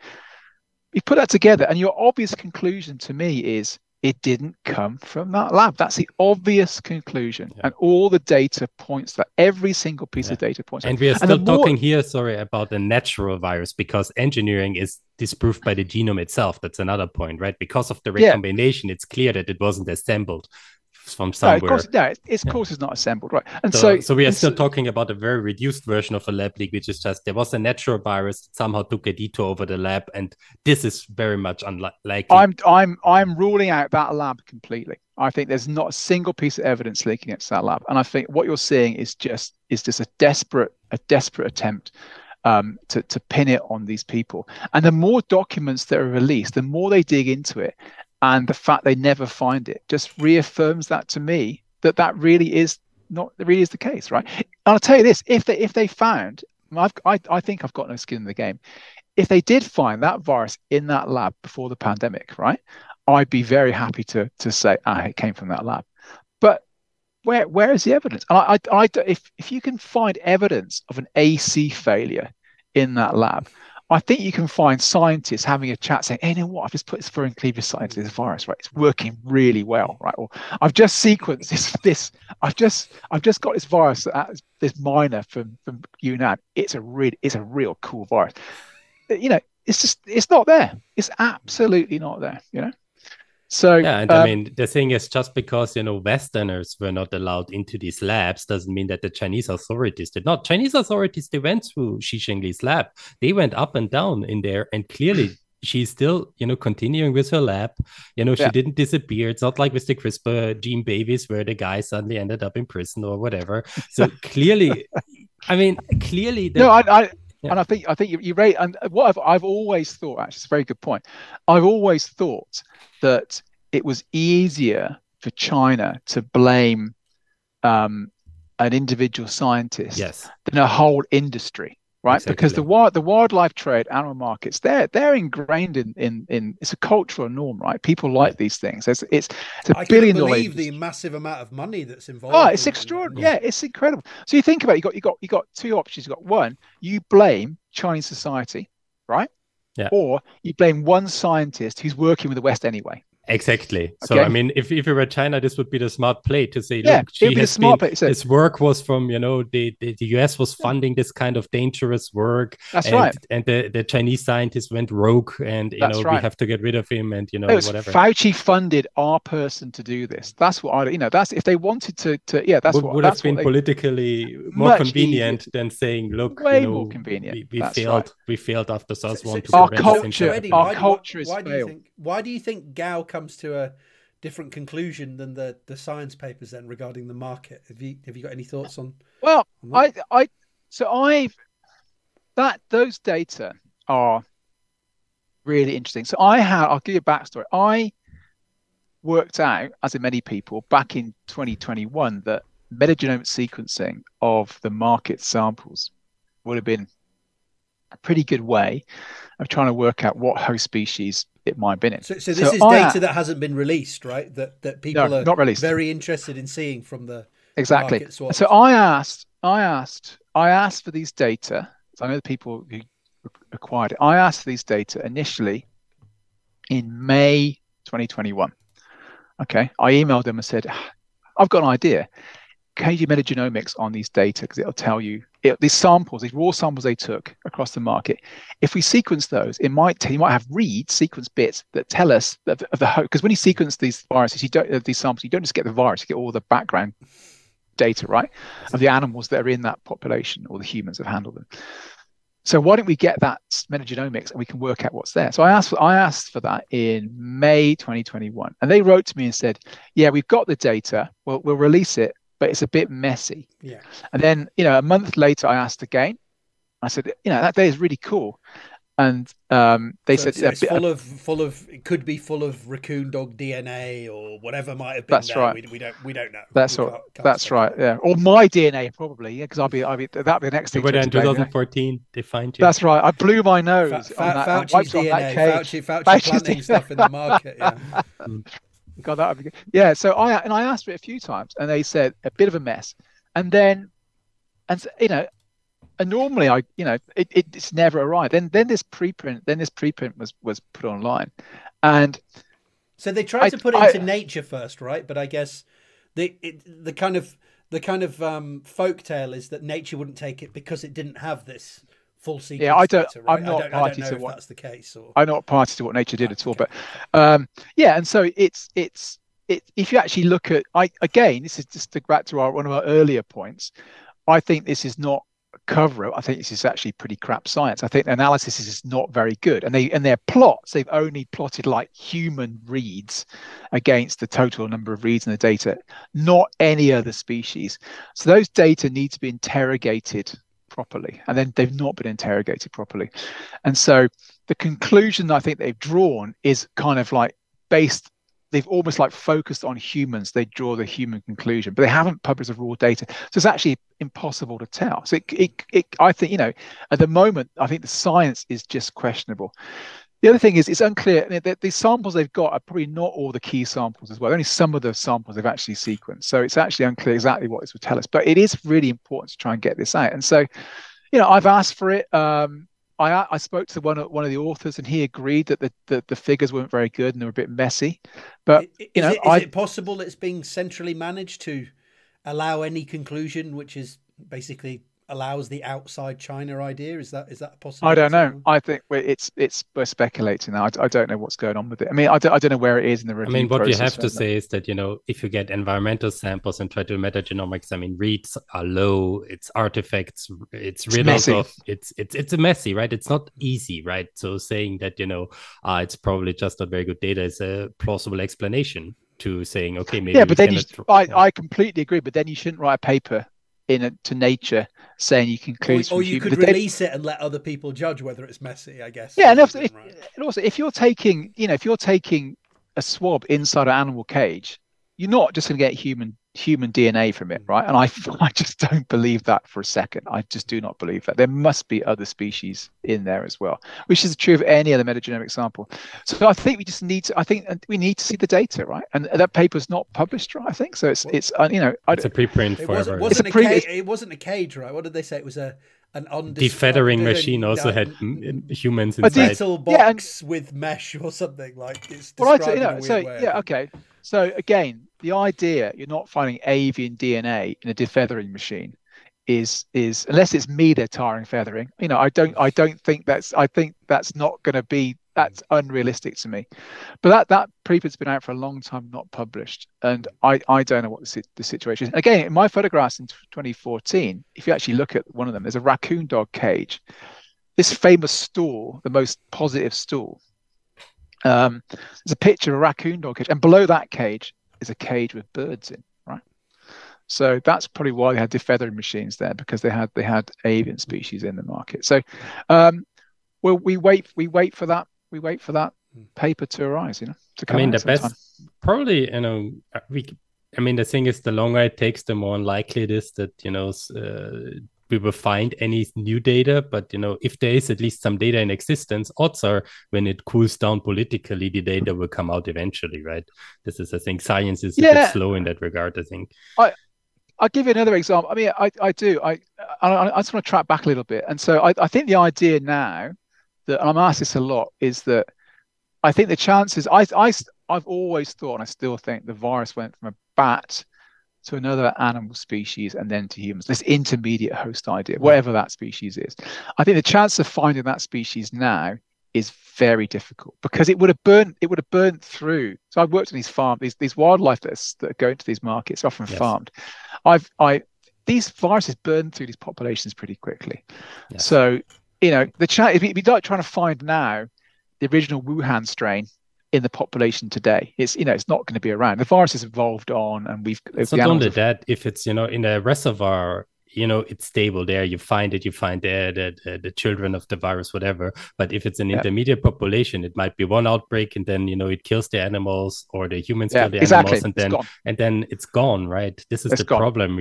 I completely agree. So I think the chance. Yeah, I think we've missed the opportunity to get that now. I think we will sample more bat viruses. I think we'll gradually get closer and closer. But again, going back to what I said earlier, I think there's big ascertainment and confirmation biases. So we'll sample this particular part of the world and we'll say, it's definitely from there, but we're not sampling elsewhere. So I think you're right. There are probably still data at the moment that's available that we could still mine to see whether if that's useful and shed some light. And there's one that I'll come back to. This comes back to our, one of the themes we've had today is what are they allowed to talk about? What's acceptable politically? And there was a paper that I was involved in 2020 by some colleagues in Wuhan, and this gives these are viruses sampled in Wuhan in January 2020. Okay, so some of these people were infected in December 2019, but most of them, nearly all of them, infected in January 2020. And this paper was submitted to various journals in 2020 and rejected, and early 21, completely rejected. And because I think the journals were just fed up with Wuhan stories, right? And it wasn't very well. But I was an author on most of these drafts, not all of them. Anyway, so this paper, what's so interesting is it gives you, it's very early description of diversity in Wuhan, and it shows you there are two lineages, A and B, right? And there are no intermediates. there's been this notion going around, particularly that there is intermediate A's and B's, right? And that gives us kind of this different pathway of spread that we missed, okay? But this unpublished paper shows you very clearly, again, before this debate even started, there's only pure A and pure B. There are no intermediates. This paper was rejected. So this is a support of Pekka and Al in the end. It completely supports it. Now, where is it? Where is this? This is just this paper's in now. China somewhere. No, it's not been published. This paper was submitted to various journals and it was rejected. I have tried very hard to get the authors to resubmit this paper, but they won't do it. They won't do it because they fear it will get them into trouble. And it's not unreasonable, right? It's not unreasonable. So this is the problem. This is exactly what I'm saying now. So it's because this whole debate now has got so toxic. It's got so toxic that people are.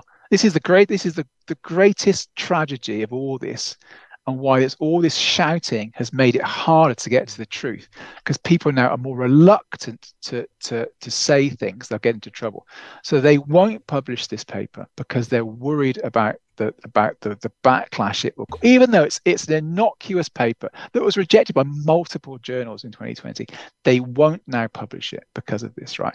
And I've tried everything I can. I can't control it. I can't publish it. I sent it to various people. I sent it to the WHO so they can see it, but there it is. And so this is an absolute tragedy. This data is very important because it supports this idea that there are only A and B. There's no intermediates. So it's a cool thing, but it will never see the light of day. Okay, and this is now the environment we live in, right? And unfortunately, the more toxicity that we have, the more likely this is going to happen. A lot of people who we interact with online who really need to hear that. The how's time looking, Eddie? And I'm carry on whatever you need. Are you okay? I've got I've got a couple of before Philip, you will probably want to talk about the leftover uncertainties. Before that, I've got a couple of Eddie Holmes allegations that you need. Go ahead. That you need to push back on. So. RPYN06 is fake. So this is a virus you sequenced or isolated with Alice Hughes.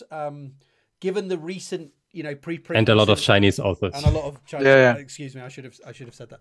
And there's some consternation that this kind of wrecks a big portion of the recent preprint on synthetic origins. So some of the authors are quite happy to say that this is also fake, and that no genome that has come out after the start of the pandemic, which has Eddie Holmes' fingerprints on it, should be taken seriously. So, what do you make of that allegation?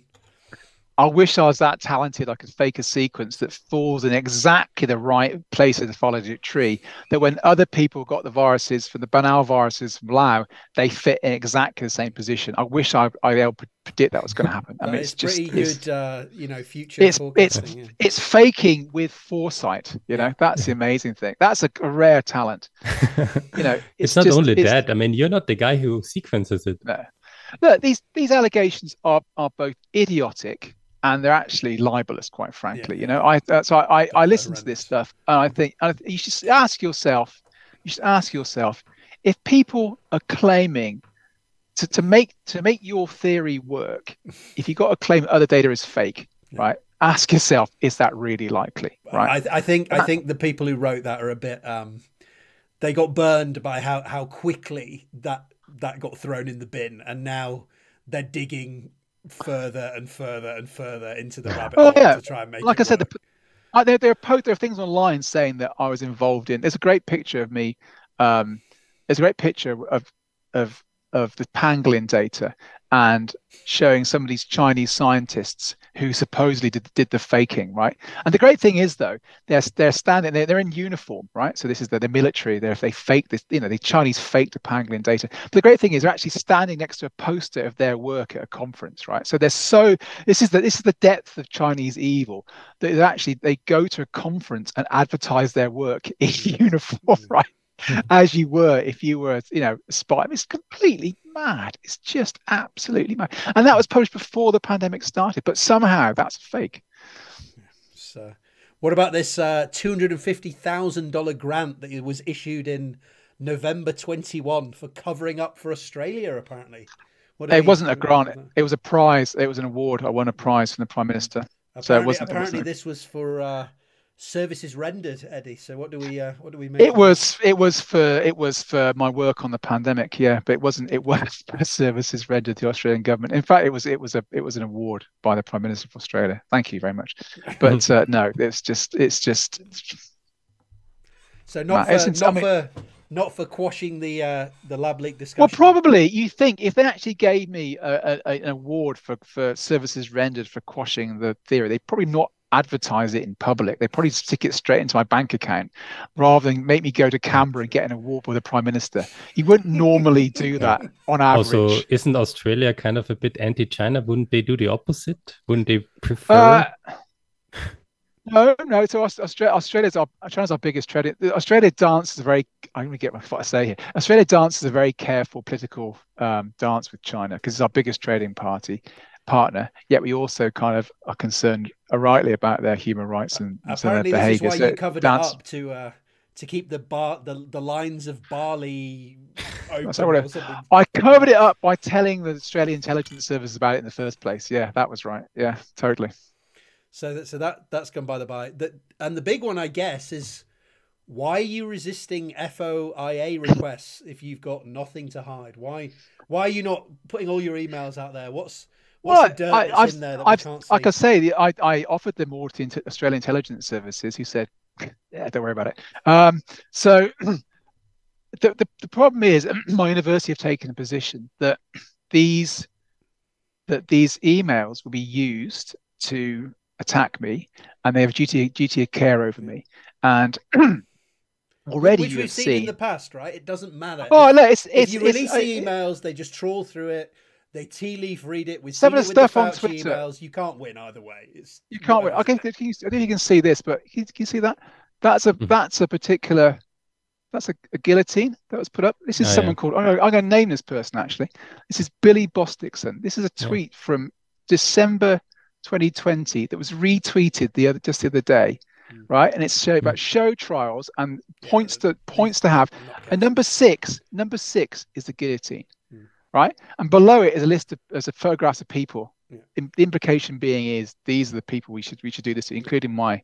I had a death threat the other day.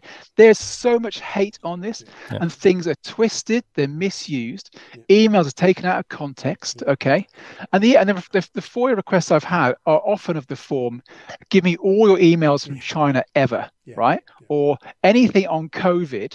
I like this one from September 2019. The implication being that I knew in September 2019. It's just nutters that you can see, and you straight away when you get the request, you can see it's not a serious. It's just some. And you've seen the Fauci ones. You've seen the Fauci ones, even though it's absolutely as clear as day what's happened in those. They are being used. Stories being twisted.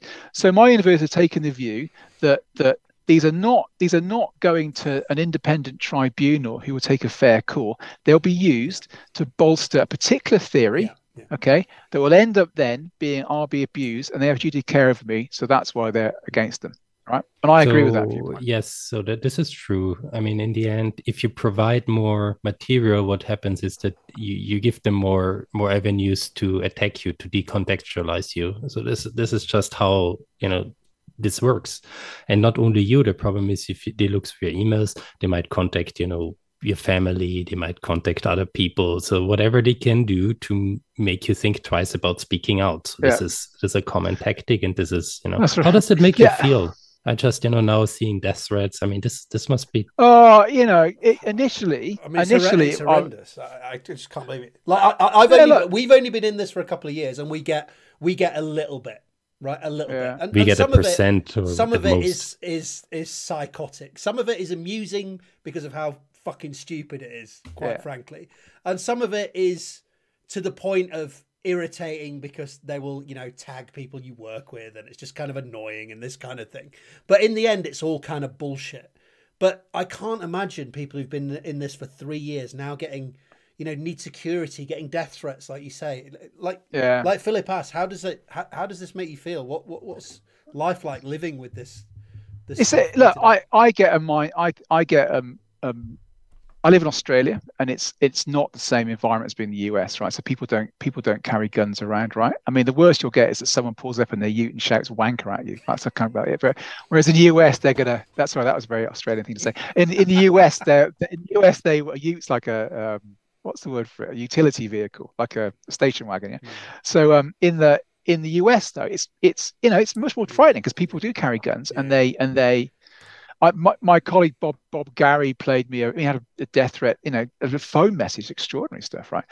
And so there, it's much more concerning. So here, I don't really feel a threat. I don't really feel like it's going to happen to me, but it's a continual process. So I quit. I haven't tweeted since like April 2021 because this is the great thing. People say it's not a conspiracy theory. Yet within 2 tweets, it becomes a conspiracy theory, right? And then if I say something within 2, it was aha, but you did this, and I just got fed up with it, and it was just abusive. And now I deleted my Twitter account actually the other day. Oh, by the way, my account was deleted because of Elon Musk's prosecute Fauci pronoun tweet, which I thought was absolutely offensive, right? Absolutely despicable.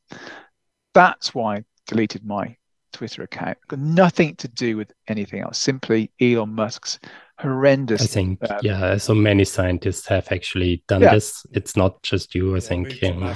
So anyway, back to your question. So initially, I was bothered by it. I think middle of last year, I was actually pretty, distressed by the whole thing, and then you get kind of used to it. And now I'm actually just bloody angry, actually. And most of the time, you can probably see it from my kind of wound up state today. Most of the time, there's so much stuff online, and it's just drivel. Most of it. It's drivel. It's not just drivel. It's the complete opposite of what actually happened. And I'm sick to death of having to defend it. And if people want to believe it's a labscape, they absolutely can. They have every right to believe that. I have no problem with people believing that. Go ahead, do whatever you want. But you do not say that I'm part of a cover-up and a conspiracy. That's where I draw the line, right?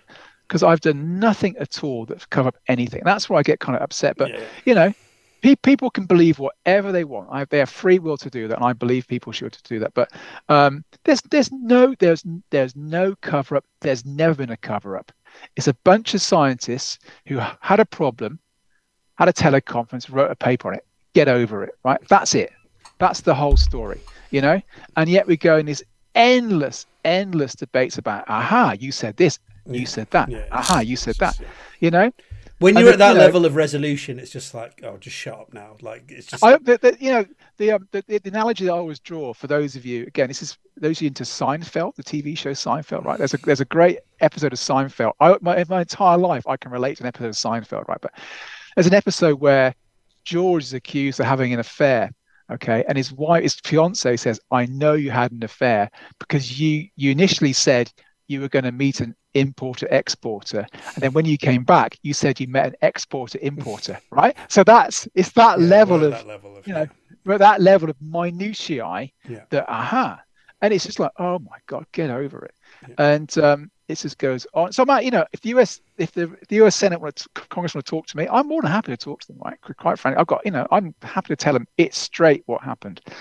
And it's just, now I'm kind of like an angry mood now, because it's just absolute nonsense. No, I completely understand, because I think Philip, I can't talk for you, but I think you'll accept this, that we're quite happy for people to believe what they like. They can study what they like. They can try and find what they like. But when you try and make accusations off the back of that, you better have the goods, and they never do. Like, so when you start to make accusations, now you're out over your skis, and that is wrong. Yeah, unless you have the goods to back it up. In another world, this is all defamation. Quite every single bit of this is actually defamation. And I've kept all these, right? I've got a record. You should do. There are people who catalogued every single one of these sorts of things. So, for example, I'll give you one example. I had my emails hacked. Okay, so I had the guy who wrote one of these pangolin papers in China, a guy called Yongyi Shen. He's the guy who said it was 99% similar. When that came out, I wrote to him and said, "Is this true? And does it have the furin cleavage site, basically?" And then I helped him with a paper, another pangolin paper later in that year. There was correspondence only between him and I. They then appeared online. They were sent to an Australian journalist, some of these emails, who accused me of trying to interfere with the peer review process. Okay. That email where I asked him how to fluorine cleavage, that appeared on Twitter not long ago. And someone asked, can a journalist check the credibility of this email that was leaked? It wasn't leaked, it was hacked. That's a federal offense, right? Now, it wasn't my email was hacked, because the Chinese guy's email was hacked, actually. And this email where I'm accused of interfering in the peer review process, there was actually a paper that I was on that I said I supported, because if you're an author, you've got to support the paper you're on. It's just extraordinary stuff, right? So, scary stuff. It is scary. It is actually scary, and those have been reported up the line actually to the authorities, because actually you cannot be moving around hacked emails. Okay, that's. But this is the thing. A lot of these people, they seem to have endless time on their hands because they seem to have nothing better to do, and they're all anonymous. So they, that they can avoid. They can avoid person. Yeah, they can avoid any sort of pushback or any sort of comeuppance. I mean, this is what these people are. They're just. It's pathetic. Yeah, it's pathetic. It's pathetic. It really is pathetic. To have a picture of a guillotine, right, and not to have your own name out there. Absolutely pathetic individual. He probably lives at home in his mum's basement, right? And it's kind of that in my mind. That's kind of I kind of think of these people, right? But it's pathetic, right? Yeah, I think the real frustrating part that people don't seem to understand is that when you have scientific uncertainty, you can have a legitimate scientific discussion, and still you can have an illegitimate public discussion about the same topic. And there is a legitimate discussion about the origin. Some people are still unsatisfied that say we don't have perfect data, so I'm not going to close any doors. Fine. Science, that's a legitimate scientific discussion. However, what's happening in public about the lab leak is not legitimate, in my opinion. It's the demonization. It's disgraceful. The problem is, you're absolutely right. And within 2 links, it becomes a conspiracy. It does. That you did this, you covered up, you're responsible for this. Within 2 links on the chain, there's probably some law you can get to devise this. Look, I've spoken to the WHO, I've spoken to SAGO, the committee to and they're asking legitimate questions, right? I mean, that was a legitimate conversation, and I don't mind discussing that. That's absolutely fine. No, we need to be thorough. We need to look at every avenue. There's nothing wrong with that at all. That's how science works. It gets within a few of it. Like I say, if you change, it becomes a conspiracy. And the real problem is, and I go back to one of our themes again of today, is the fact that the Chinese government are behaving in a way that just makes it look guilty, right? I mean, it's like almost like they're wearing a kind of a stripy shirt and carrying a bag that says swag, running away from the scene of the crime, And so if you control the message and you're not allowing people to speak, that looks almost like an admission. But this is how the Chinese government approaches everything, every crisis, everything. And that's exactly the point of it. It is not specific about the lab leak. Absolutely. And I think we agreed earlier. I think for them, the attack on the wildlife trade, animal market, is a much bigger hit than an individual rogue scientist you can blame was Western funded. But that's the way they behave to everything. And the problem is the lab leak people have absolutely said, it's just about this. They're covering up deliberately to hide the lab leak. It's just not true. It's just the way they roll. And unfortunately, it just makes the whole thing 10 times harder to do. And so, I've often, so now this whole thing is a political football. It's just going, back and forth, and not as interesting as the World Cup, and it's going to be. The Aussies didn't get very far in that, so it won't be very interesting, I think none of us can really hold our heads up high on that one. No. But it's extraordinarily frustrating. And I don't think it's going to go. I mean, the sad news is I don't think it's going to go away soon. And I think 2023, this is our Christmas special, I think that could be a kind of brutal year, because I think what you could see in the US are these kind of show trials. And I think science will be in the dock. And I think it ought to be for political reasons. I mean, sorry, I digress again. You saw the Senate Minority Intelligence Report the other day suggesting it was a bioweapon. I mean, that's so and they actually ignored their own intelligence community findings, right? That tells you that it's not about science, it's about politics. It's a political agenda. And the person they got in the target, in the crosshairs, is Tony Fauci, because Fauci would then allows them to get a Republican president in. Myself, Christian, we are collateral damage in this attempt to get Fauci and the Republican in. So those show trials will be out there, and it'll be like the new version of McCarthyism. That's what you're going to see, and that really can. And science will be on trial. Well, I was discussing it with Philip beforehand, because, and he was saying, which was very, which is a very good observation. And I mean, it's not an observation that nobody else has made, but it's still a very good observation. That is, if you can tie Fauci to it, so obviously they're going after proximal origin because Fauci is involved, then you can play off that to, lockdowns or, the way the pandemic was handled. And then you bring in all the anti-vaxxers, and it's a really nice way to coalesce. If you can get Fauci involved, whether it be lab leak, whether it be, the way that the pandemic was handled, suddenly you have a very powerful group of people that you can play to in an election. You've literally ignited your base. You've got your base coalesced on a single theme that drives you through, right? I completely agree. So, and I think a lot of people, a lot of the journalists and a lot of the journalists, the people who are the pro-lab leak people, they treat this almost like Watergate kind of thing, right? So Fauci is Nixon, right? And Christian and I, we're all the president's men, But it's not. We've seen this. It's not Watergate. Seen certain journalists come out and say, this isn't going to be solved with science. This is going to be solved with, like you say, it's cloak and dagger, working out, what people. But Vanity Fair are not Woodward and Bernstein, right? they're not in that league. This is not Watergate. We're not all Fauci's men. Okay, there's no tape that went missing. It's all there, and unfortunately, what you're seeing is complete politics, and that I think in 2023 you'll see this sort of thing. I think it could be quite a brutal year, so we'll have to see what happens. And like I said, unfortunately, I don't think the origin story is going to get resolved very quickly, if at all. And I think it's just going to go on, and people may eventually get bored with it, but science has been lost in all this, and it's really despicable, right? And people that I quite respect scientifically, I've kind of fallen out with because of this toxicity, and implicitly accuse me of things. So it's tough.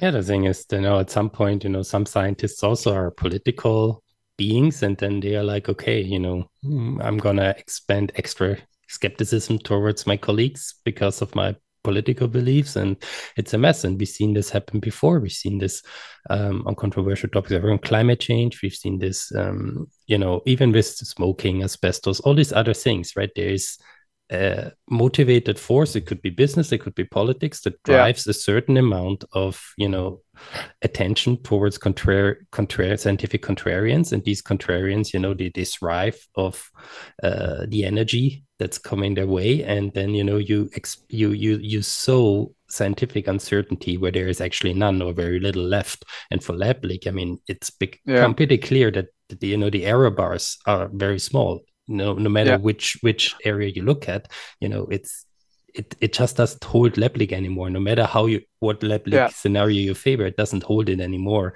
So the goalposts move all the time, right? Yes, but we've been saying that. I think maybe you were the first, or you said lab leak is dead. And scientifically, I think that's true. I think it's in the water.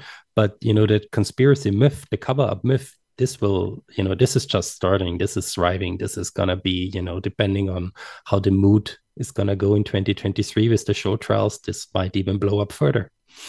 And most people believe that the lab leak. I think if you did a poll of people, I think in virtually I saw a poll. The only country where wasn't majority was Denmark. Good on you, Denmark. Because it's a good story. I'm sorry to say. It's a great. It has every component. It has geopolitics. It has the cover. It has the Frankenstein virus. It has the scientists. It has bioweapons. Evil empire covering things up. I mean, Le Monde had a Le Monde story of the day. They had a picture of a devious looking Chinese scientist holding like a flask. It was borderline racist, I think. Was this the Rat G13 one that they had to apologize for recently? No, I don't. This was just one I saw. I don't think so. Yeah, I mean, it's like, you're right. Everything is there. Evil scientists, it's like it's Frankenstein's thing. So everything is there. And it's then also it's the natural fallacy that something bad couldn't have come from nature. It's about humans. A human fucked up. The humans created something so bad. It hits so many of it hits all the boxes, doesn't it? Like not only right, a lot of left-leaning boxes. So you've got freedom and all this kind of thing has been quashed while we had these lockdowns, or you couldn't go out and all these kind of things. So it hits so many of these boxes that. That's right. And I think there's been, we had the same thing with HIV back in the day. Yeah, I agree. I think there's always been a slight mistrust of science to a lot of things. I actually I blame Mary Shelley for this, right? So ever since kind of Frankenstein, there's been that by the way, fantastic book, don't get me wrong, genius writer, but the idea that there are these scientists who are motivated by greed and create something evil is kind of deep in our consciousness, right? Although we always think about science as good things, there's always this kind of, we can't really trust them. They have the ability to create things that are kind of bad. Yeah. That kind of rattles through our subconscious. And then this plus the evil empire bit, I mean, there's also historical roots. I mean, disease outbreaks were always blamed on the outgroup, because back in the day when you were a tribal, right, and you were skeptical towards outsiders because they might have diseases that your tribe doesn't have. So that's right. There's a history, and every major pandemic has had conspiracy theories about its origin following. So it's not probably unexpected. A lot of human behaviors and the way human social structure works was probably evolved to prevent disease transmission, inadvertently. That's kind of way people behave to kind of stop it. So you're right. It's very deep in our psyche. Yeah. It's just difficult when you're on the end that faces the music. Well, like I say, I think I'm just collateral damage. I'm caught in the crossfire, right? And so it's just I just happen to be the person that was there every single one of these events, because I work on zoonotic diseases in China. That's simply it. I'm the person. It's not a random person. It's always going to be kind of me, but that's the way it is. It doesn't. There's too many frequentists running around, like seeing things where there's nothing because you show up a few times. Well, I appreciate today because you did give me a chance to kind of discuss some of this stuff and air these. Get it off your chest. Some grievances. Yeah, the more it goes on, the more fed up I am with it, quite frankly. And I was reading these day after day, these endless. This is the attitude we've had, to be honest, when we've talked to all of the people who are in this, in this situation. I've never got, look, this is anecdotal, but I've never got the sense that that they don't want to talk about something, or that they're edgy when we talk to them. What I get is a sense of frustration at having to deal with bullshit over and over and over again, no matter how many times they dismiss it and explain themselves. Yeah, look, you saw that the Fauci emails were released, right? Pretty obvious that he did the right thing. It was all above board. And yet still it goes on. Aha. But what if they did this in the background? I mean, still, aha. It's like, oh, good God. And what they want will never come. It will never come. The WAV will not open up their doors to you and say, aha, come look up. This is not going to happen, right? And even if the WIV came in and they looked through every freezer and they find no SARS-CoV-2, they would say, you had time to remove it. We wouldn't believe you anyways. No, it's that's why it's not science, because it's not refutable, right? Yeah. That's why it's always been an allegation rather than a hypothesis. It won't be refuted. And if you found a raccoon dog virus that's 99.8% similar, they say, aha, Eddie Holmes faked that virus clearly. Mm-hmm. Why is it only coming now? So it's never going to end, unfortunately. So, I mean, that's a bit of a sad note. So maybe try to bring it back Philip, a little. You give us to go out. One more question with a positive spin. Right, yeah, go for it. First, so I think it's pretty clear that there's an illegitimate, public discussion. But what I want to say is, what is your idea a little bit, how this virus make it to the market? So the leftover uncertainty, the upstream, what happened before the human market? What is your best guess? So, because this then plays into how to prevent it. Yeah. Okay. So one thing I'm still doing with China colleagues now is trying to look at the wildlife farming trade, which still goes on. So the markets are closed in China, so you can't go and buy wildlife in markets, right? Although, so again, the digression. When the WHO first investigation went to Wuhan, the Chinese delegation said that there was no wildlife being sold in the Wuhan market in 2019, but there obviously was, and now that came out after on. So that, again, that was an attempt to control the message. So the markets are closed, but the wildlife farming trade is going on. And there are outbreaks going on there on a regular basis. At the moment, very recently we've had outbreaks of respiratory disease in raccoon dogs, some of these farm raccoon dogs. So we're getting those data and we are sampling them. In the work that I've done so far on these animal farms, wildlife farms, you see an enormous number of diseased animals. There are outbreaks all the time. Very interestingly, we found Asian badgers, amazingly beautiful animals, big animals, in these cages carrying avian flu. We found civets with bat viruses being farmed. That's telling you that there's transmission coming in from the outside into these wildlife farms, right? And they get outbreaks all the time. So what I think most likely happened, that process I think is key to what happened. So I suspect that somewhere there are these bat reservoirs that have a SARS-CoV-2 like virus, okay? Pretty close, probably without the furin cleavage site, but they're there. And they may not be in Yunnan, they could be anywhere in China. I think that bat virus gets into one or more of these farmed wildlife species. It could be raccoon dogs, could be civets, it could be who knows, bamboo rats, could be anything, a whole bunch of these animals. I think there's an outbreak in these farm spaces, as we've seen already. And I suspect the furin cleavage site appears there, right? I suspect that's an adaptation to the intermediate host. There's an outbreak of these, it's spreading through them. Okay, it's getting diversity, it's evolving in these. They're then shipped into these markets as they are on a regular basis, okay? So as a population of animals come in, they picked up the furin cleavage site in that animal, but it's more than one, it's a whole group of animals come in, and there's a diversity, the evolved diversity that goes into the market, like the Hawaiian market, and then it goes into the people handling the animals at that point, and that's where it starts. That's my theory for that I think is the most likely thing to happen. Now, of course, we know that bats got the virus. We know that bit's true. We know that the first cases were in the Hawaiian. The middle bit, we haven't got the evidence for that. Okay, and that's what we should have done. Day one is they should have gone and closed that market down and followed the animals, not deny they were there. Yeah, not deny they were there, but trace the routes back to find the suppliers and test them at the time. So, and I think that this wildlife trade presents a clear and present danger for future outbreaks, right? These animals are kept in poor conditions. They're often sick. Their virus is jumping. People handle them. Okay. I mean, you talk about exposure risk. You've got these animals with, virus pouring out snot out their noses, and people are handling them with no gloves, this sort of thing. That is a risk. That's a much bigger risk than anything Working else. In a lab. Oh, absolutely. So I think that to me is the most likely conduit for this pandemic and the next one that will follow. Yeah. Okay. So we have to regulate these very well. They need to be studied very well, and we need to share our data as quickly as possible and make this a depoliticized process. No finger pointing, no blame. Stop the blame game. Just try and do the science and get it stopped. I mean, wildlife markets and wildlife trade happens all over Southeast Asia.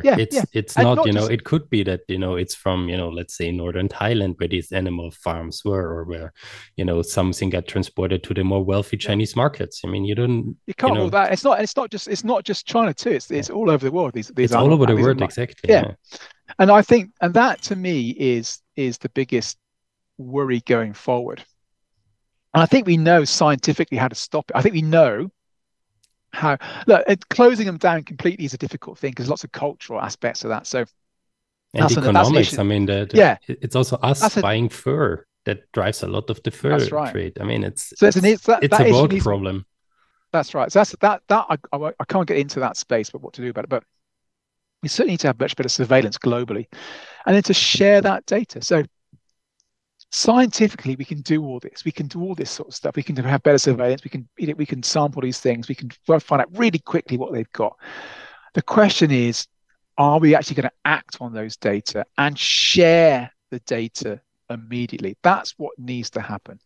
And unfortunately, I think the whole origins debate has kind of made that slightly less likely. So I think we've learned a lot from this pandemic. We've learned a lot about how viruses move, what the risks are, how powerful genome sequencing, how to make mRNA vaccines. We've learned a ton of really good science. What we haven't learned, we've made worse, is the politics behind it all and how we need to behave as a species to kind of stop this happening again. And that's what we need to do going forward. So we don't want show trials in the Senate. What we want is cross-country collaboration and talk, and more harmony and more discussion and more, reasonable chat, not finger pointing and blame game. Yeah, it's not only, China, right? We've seen in South Africa when they reported Omicron, they did the right thing. They have a world-class surveillance system. They reported Omicron first, and what happens? Countries shut them off, and they had economic damage because people was like, shut the borders. It's like, what are the incentives we're setting in this pandemic to, try to prevent the next one? It's socially, behaviorally, psychologically, politically, economically, it's going in the wrong direction, and scientifically, we've tried to do the best thing, but it's getting worse, right? Yeah. So this is not the positive vision we want to have. Usually, but I think we know what to do. I do think we know. So I think we've learned a lot. I think we know what to do. We just have to act on this, right? And positive scientific. So as science, we need to kind of pat ourselves back a little bit. And some things have gone really well. I mean, the whole mRNA vaccine thing's been extraordinary, right? To have that developed so quickly and deployed so quickly was absolutely fantastic. I think that was the biggest reward we've done. So I think science can achieve a lot, and we just need to allow it to achieve it, not be blocked. So your message is that scientists, we carry our water, but we need society to also do something about pandemics. It's not just a scientific issue that people can forget about. Yeah, exactly. We need to be allowed to get on with what we want to do. We need to keep dialogue open with other people. We need to, particularly other countries, right? Scientists need to keep talking. That's how we share ideas. That's how we stop things happening again in the future. So you've now got a free 2 minutes, Eddie. If there's anything else you want to bring to our attention, or we'll wrap up. Merry Christmas, Happy New Year, Happy Holidays to everyone globally. Good stuff. Thank you very much, Eddie, for taking a really good amount of time this morning. I think it's early morning for you as well. So we really not anymore. It's not. Not anymore. No. What time are you on now? 10:15. Okay. All right. We can. You've already done a load of work for the day. You can. What else have you got planned? In-laws. I don't know. We'll figure it out. Philip, any closing comments before we finish up? No, I mean, I'm happy that, I told Eddie when I wrote him, he's like the missing bingo card a little bit from, I think we have now pretty much all the authors. I think next we have to go to China to really get closer to to the origin, because I think we've talked to everybody who contributed, or not everybody, of course, it's so many people that contribute, but, to many of the people that did a lot of important work. And I think maybe next we really have to start talking to Chinese scientists and try to open dialogue there if we want to go further. And I think Eddie's, very close to doing that. He has already been doing this for a long time. So, if you have some recommendations for Chinese authors that we should talk to, please forward them by email, and then maybe they can watch our conversation and say, hey, let's continue that. Big Tony's free nowadays, isn't he? We can Big Tony. So I'm very much not interested in American political warfare, I have to say. I'm much more interested in what Chinese scientists have said, what they have experienced, what their take on things are, because there's always an interesting side there to uncover, I think. Yeah, and their perspective will be very fascinating. I completely agree. Yeah, I agree on that. So we'll try and make that happen. Merry Christmas to everyone watching. Thank you very much for being here today. Again, thank you to Eddie. Thank you, Philip. Thank you, Eddie. Thank you. My pleasure. Let's talk again soon. All right. Take care. Indeed. I want to know what you think, because you're the scholars of enlightenment that I do this for. So please take a moment, if you wish, to let me know down in the comment section.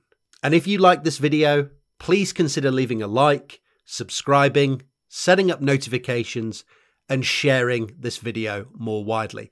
I can't tell you how much these simple actions help me out and how much I'd appreciate it. Thanks for watching. Thanks for being scientific. Thanks for being bad.